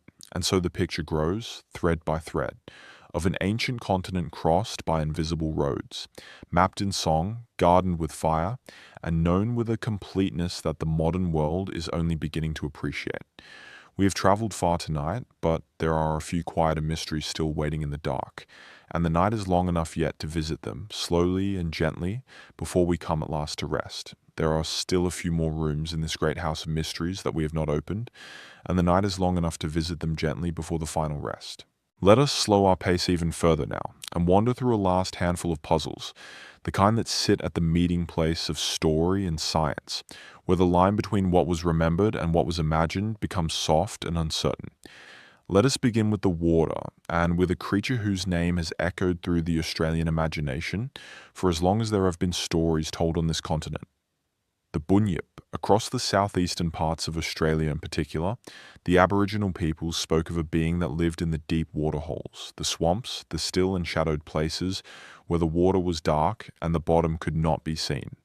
The bunyip was a dangerous being, a thing of the water, and the descriptions of it varied from place to place and from people to people. In some tellings it was a great dark shape with a booming or roaring voice. In others, it had features drawn from many animals, fur or feathers, a long neck, tusks or a beak, eyes that watched from the surface of the pool. The bunyip was a warning and a presence, a reason to be careful near deep water, especially after dark.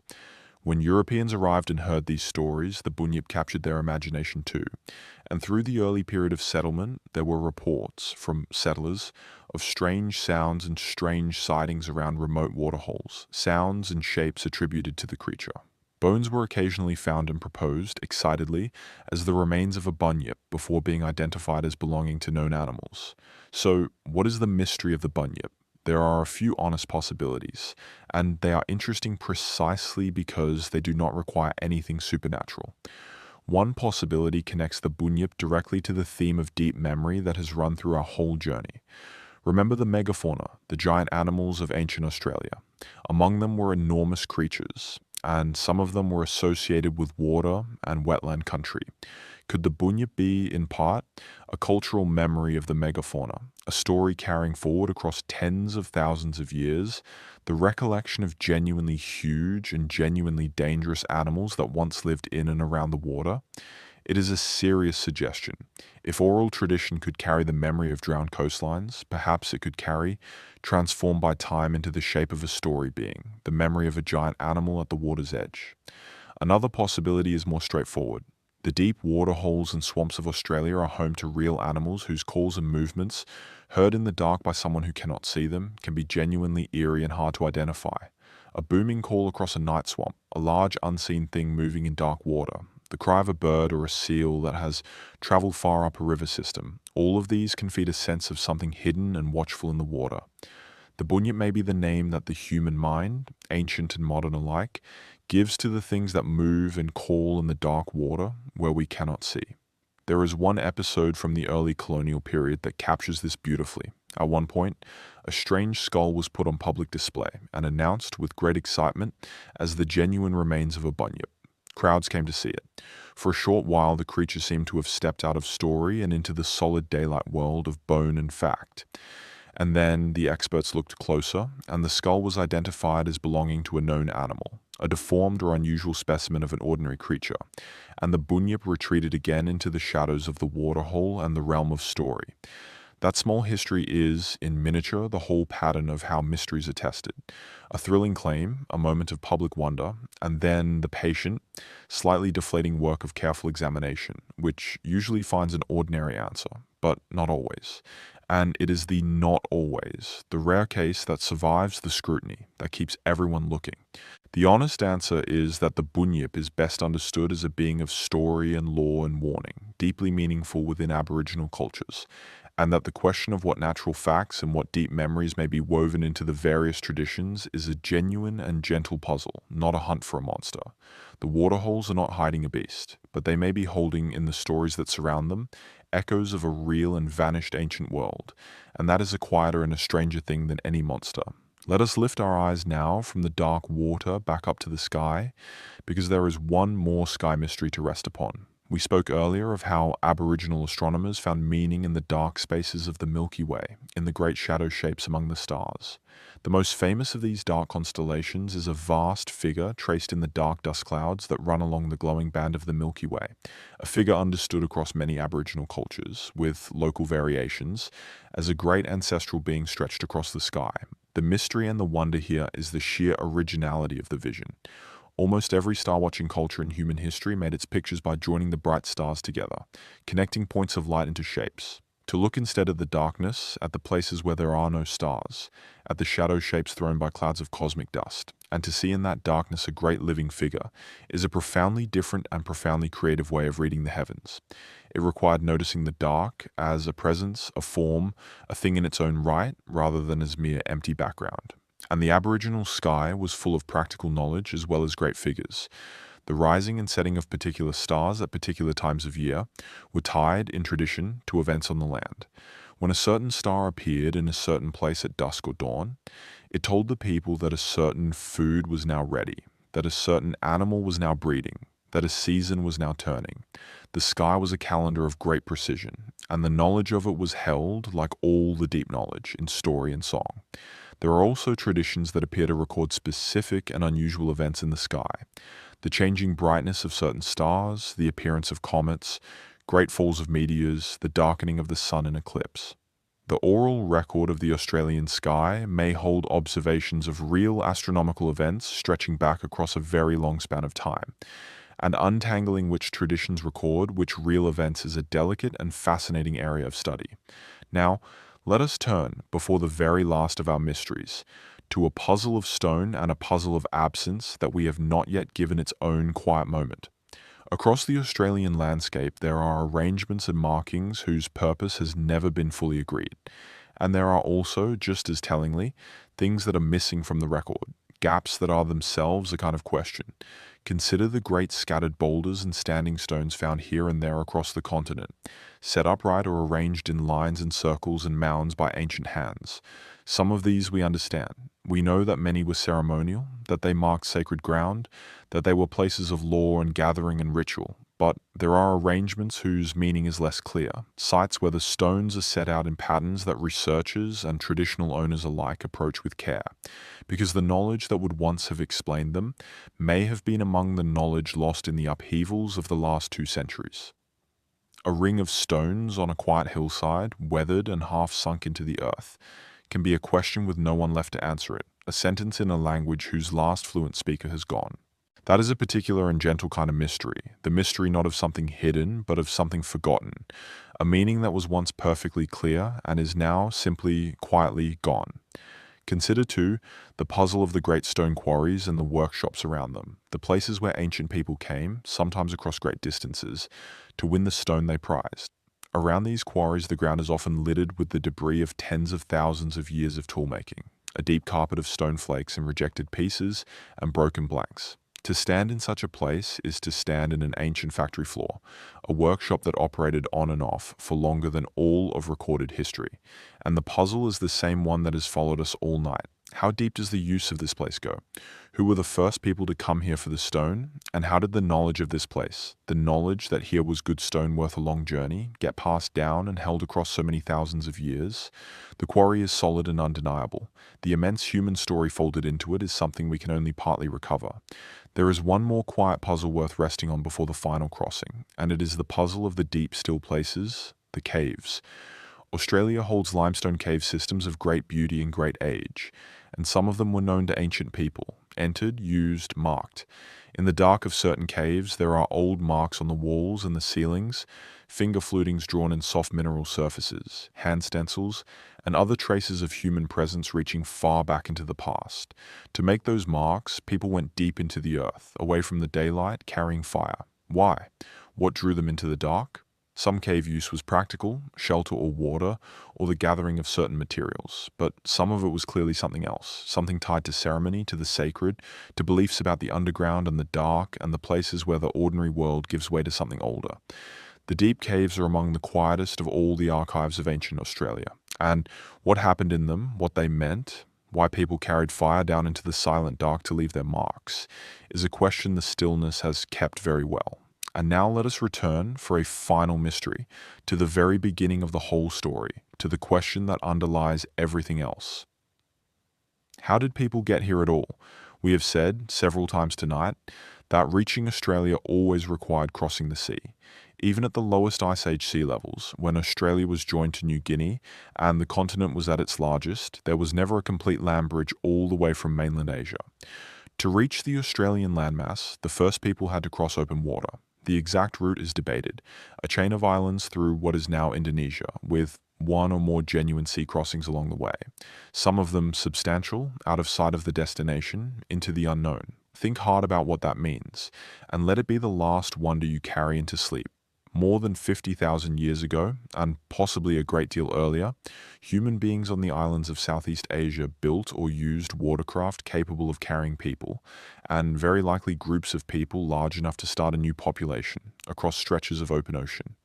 They did this at a time so early that it predates by tens of thousands of years almost everything we usually think of as the achievements of ancient civilization. They did it without metal, without writing, without any of the apparatus we associate with sophistication. And they did it well enough and in sufficient numbers to successfully colonize an entire continent. How did they do it? What were the boats or the rafts made of? How did they navigate? Was the crossing deliberate, a planned voyage of exploration and migration, or was it, at least at first, accidental? People swept out and carried across by current and storm. Did they know there was land ahead, perhaps from smoke on the horizon, from the flight of birds, from the color of the sky, or did they set out into pure unknown water? We do not know. The boats themselves are long gone, for wood and fiber and bark do not survive across 50,000 years. The crossing left no wreck, no timber, no direct trace. All we have is the result, the undeniable fact that people arrived, and from that result we know that the crossing was made. This is, in a sense, the first and the deepest of all the unexplained Australian discoveries. The discovery of Australia itself by the first people by sea in the Deep Ice Age. It is a feat of courage and skill and seamanship performed at the very dawn of the modern human story, and the details of it are lost forever, and all that remains is the magnificent fact of it. The first Australians were among the first ocean voyagers in the history of the human species, and their single greatest voyage is a mystery that will, almost certainly, never be fully solved because the evidence sailed away across the water and sank into 50,000 years of silence. Let that be the thought that carries you to the edge of sleep. A small group of people, long ago, on the water, between a shore they had left and a shore they could not yet see. The first people crossing the sea towards a continent that no human eye had ever beheld. Everything that came afterwards, everything we have spoken of tonight, all of it. The rock art and the eel farms and the songlines and the deep, deep history. All of it begins with that crossing, with those people on the water, with that act of quiet, immense courage at the start of the oldest human story on Earth. There is one place we have not yet visited tonight, and it is one of the most extraordinary of all. So let us go there now in this last stretch before sleep, while the mind is soft and the body is still. We're going to the northwest coast of the continent, to a rugged peninsula and a scatter of islands, where the rock itself is the color of dried blood, deep red and dark brown, and where that rock holds what may be the single greatest concentration of ancient engraved art anywhere on the face of the earth. The place is known as Murujuga. It is a landscape of broken, tumbled rock, of ridges and gullies covered in great piles of weathered boulders, set against the blue of a tropical sea. And across that rock, on boulder after boulder, ridge after ridge, for as far as a person can walk, there are engravings. Not paintings in this case, but petroglyphs, images made by pecking, pounding, and scratching through the dark, weathered surface of the rock to expose the lighter stone beneath. The number of these engravings is almost beyond belief. They are counted not in hundreds, not in thousands, but in vast numbers reaching towards the order of 1,000,000 individual images. 1,000,000. It is a gallery so immense that no single person could ever see all of it, an accumulation of human creativity built up across an unimaginable span of time, image added to image by generation after generation of artists, until the whole landscape became a kind of engraved scripture written across the stone. And the subjects of the Murujuga engravings are a record of deep time in themselves. There are images of human figures, of ceremony, of ancestral beings. There are images of animals, a great menagerie of them. And here, as in Arnhem Land, the animals tell a story about the changing world. Among the engravings, there are depictions of marine creatures, of the fish and the turtles and the other life of the sea. But there are also, in what are believed to be the older layers of the art, depictions of land animals, including animals associated with country quite different from the present coastline. And, by some interpretations, images of animals now extinct, and images relating to a time when the sea was far away, and the country around Murujuga was inland, dry plain. Remember the drowned country. Remember that when the sea was low, the coastline was far out beyond where it is now, and Murujuga was not a coastal place at all, but a range of hills rising from a vast inland plain. The oldest engravings of Murujuga may have been made by people looking out not over the ocean, but over dry grassland, hunting land animals, living an inland life. And then, as the long ages passed and the ice age ended and the sea rose, the water came closer and closer until at last it reached the foot of the rocky ranges, and Murujuga became the coastal place it is today. And the artists kept engraving, and the subjects of their art shifted from the creatures of the plain to the creatures of the sea, recording in the changing content of the gallery the transformation of their entire world. The art of Murujuga may be a record, pecked into stone across tens of thousands of years, of the drowning of a landscape and the arrival of an ocean. If that interpretation is correct, and it is taken seriously by researchers, then Murujuga holds something almost beyond price. It holds a continuous artistic record that spans from the deep ice age, when the world map was profoundly different, all the way through one of the most dramatic environmental transformations in the human experience, the post-ice age rising of the seas, and onward towards the present. It is a single place-bound human archive of almost the entire span of the modern human story on this continent. And the mysteries of Murujuga are real and pressing. The dating of the engravings is genuinely difficult because, as we have seen, engraved rock is one of the hardest things in all of archaeology to assign a firm age to. Working out the true age range of the Murujuga art, ordering its layers, understanding which images belong to which era of that immense span, is an enormous and ongoing scientific task. The full meaning of the oldest engravings, like the oldest paintings of Arnhem Land, reaches back into a past so deep that interpretation becomes a careful, humble, uncertain art. And there is a modern mystery and a modern anxiety folded into the ancient one, because Murujuga is not a sealed museum. It is a living landscape, and parts of it sit close to modern industry. And there are real and serious concerns and debates about how this irreplaceable gallery, this million-image archive of the human deep past, can be protected and preserved for the future. The traditional owners of Murujuga, whose ancestors made the engravings and who continue to care for that country, are central to that work of protection. Murujuga, then, brings together everything this journey has touched: the immense depth of time, the sophistication and continuity of the world's oldest living culture, the record of a changing planet, of drowned country and rising seas, the genuine unresolved scientific puzzles of dating and interpretation, and the living ongoing responsibility shared between Aboriginal custodians and the wider world to understand and to protect what the deep past has left in our care.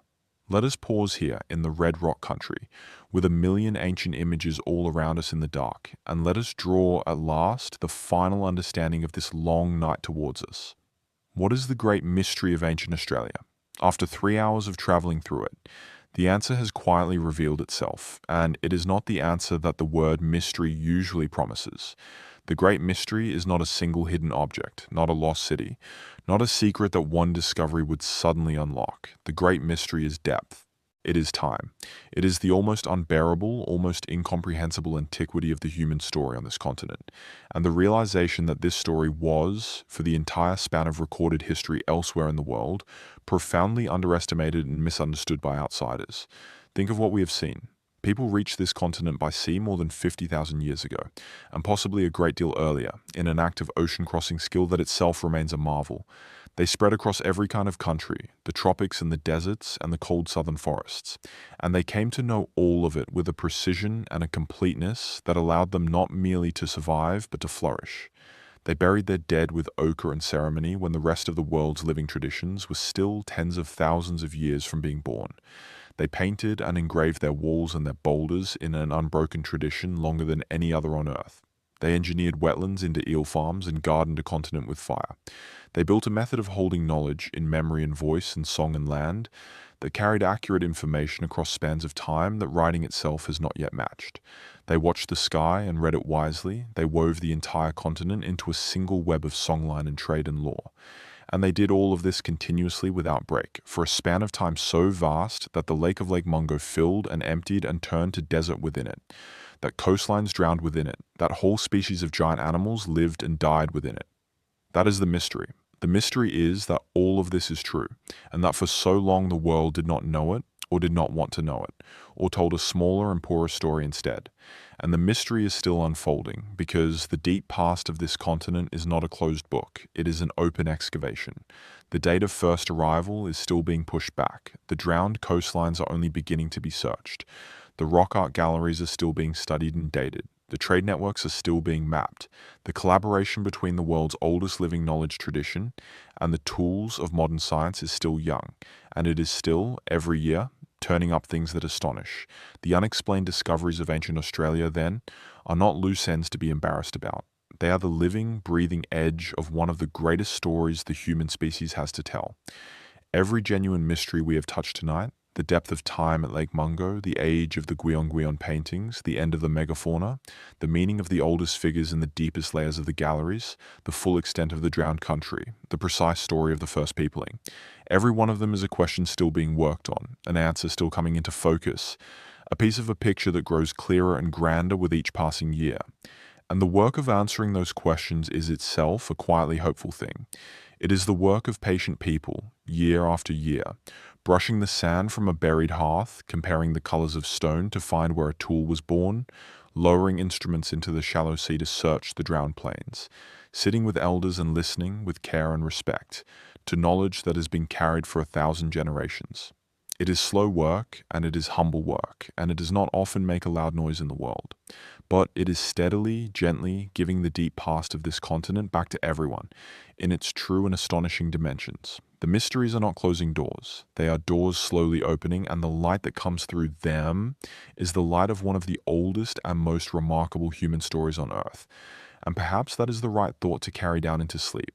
Not a feeling of frustration that the mysteries are unsolved, but a feeling of quiet wonder that they exist at all and that they are so deep, and that the story they belong to is so much older and so much greater than anyone once imagined. The land beneath this whole continent holds the longest human story on Earth. It holds it in the rock and the sand and the drowned seabed, and it holds it living in the knowledge and the cultures of the Aboriginal peoples who have never left, who are here still, who carry the songlines and the lore and the deep connection to country forward into the future. Tonight, you have traveled across that land and through that story. You have stood beside the giant in the desert and the dancers on the rock. You have knelt by the ancient grave and walked beside the ancient footprints. You have seen the giant animals move through the dusk of 50,000 years ago and watched the sea rise over the lost country and trace the invisible roads that cross the continent. You have stood in the red rock galleries with 1,000,000 engravings all around you, and looked up at the dark figure stretched across the glowing river of the stars, and felt for a moment the true and humbling depth of the time that this land has quietly held. You have carried all of it through 3 quiet hours, and now there's nothing left to do, and nowhere left to go, and no more need to think or to wonder or to follow. Feel now how the weight of the day has loosened. The thoughts that were busy when you began this journey have grown slow and soft and distant. The mysteries you have traveled through have not asked anything of you. They have only been there in the dark, calm and patient and complete, the way the old land itself is calm and patient and complete. There is a particular kind of peace in very old things, in things that have endured for longer than we can truly imagine, because they remind us gently that the worries of any single day are small against the long, slow turning of deep time. The lake filled and emptied, the sea rose and settled. The art accumulated on the rock, layer upon patient layer, and all of it happened without hurry, in its own vast and unhurried rhythm. And that same unhurried rhythm is here for you now, in this room, in this quiet, in the slow and easy movement of your own breathing. The mysteries will keep. They have kept for 50,000 years, patient in the rock and the sand and the silent water, and they will keep until morning and far beyond morning, long after you have woken and risen and gone on with your life. They do not need you to hold them tonight, so let them go. Let the giant lie in his desert with his arm raised to the stars. Let the dancers keep their slow living fire on the Kimberley stone. Let the songlines run on across the dark country, unbroken, sung or unsung. Let the drowned plains rest beneath the quiet sea. Let the engravings sleep in the red rock under the southern stars. Let the footprints lie undisturbed in their ancient clay. Let the whole vast ancient land hold its own deep story, the way it always has, the way it always will. And you now here, in the warmth and the quiet and the safety of this moment, you can let go too. Let your thoughts grow slow and soft and far away. Let your breathing settle into its own gentle rhythm, unhurried, like the slow filling and emptying of an ancient lake, like the long, slow breathing of a continent across the ages. There is nothing you need to do. There is nowhere you need to be. The night is wide and calm, and it will hold you, the way the old red land holds its secrets, gently, patiently, and without effort. Feel the place where you're resting hold the weight of your body, completely and kindly, so that there is nothing left for you to carry. Let your shoulders soften. Let the small tensions in your hands and your jaw and your brow simply melt away into the dark. Each breath out can take a little more of the day with it, a little more of the thinking, a little more of the wondering, until there is only the quiet and the warmth and the slow, easy rhythm of your own breath, rising and falling like the gentle wash of a far and peaceful sea. The ancient land has been resting for a very long time. It knows how to be still, and tonight you can borrow that same deep stillness and let it settle over you like a soft blanket of red dust and starlight, covering you over, keeping you safe, easing you down. Picture, if any picture remains, the great continent in the dark, the desert cooling under the enormous southern sky, the rock shelters silent in the escarpment country, their painted walls invisible now in the blackness, holding their images safe until the light returns. The dry lake beds pale under the stars, the drowned country quiet beneath the calm and shallow sea.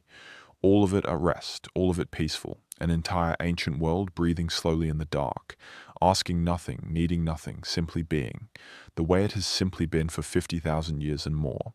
And in the great quiet of that sleeping continent, every place we have visited tonight is keeping its own gentle watch. The giant figure in the desert, his long line softened by the wind, lies patient under the wheeling stars. The dancers of the Kimberley hold their pose on the cool stone, their colors hidden by the night, their slow living fire untroubled. The ancient grave by the vanished lake rests where it has rested for 40,000 years, undisturbed and unhurried. The footprints wait in their hardened clay. The engravings of the red rock country sleep in their countless thousands. And the songlines, the great sung pathways, lie quiet across the land, ready, holding their knowledge safe, waiting for the voices that will carry them onward. Nothing is lost tonight, nothing is asked of you. Everything is simply at rest, held in the deep and ancient calm of the oldest land on earth. Rest now. The ancient land is keeping watch, as it has kept watch for 50,000 years. The mysteries are safe, the stories are safe, and so are you, here now in the quiet. There is nothing more to do tonight, and nothing more to know, and nothing more to carry. The journey is complete, and you have arrived simply at rest. Let the quiet carry you down, slowly, softly, all the way down into sleep. Let each breath be a little slower and a little deeper than the one before. Let the warmth gather around you, let the dark be kind, and let the deep, calm, ancient peace of this oldest of all lands stay with you through the night and into the gentle morning beyond. Sleep well now, sleep deeply. The old land holds you, and the long night holds you, and all is quiet and all is well, and you're safe, and you can rest now all the way until morning.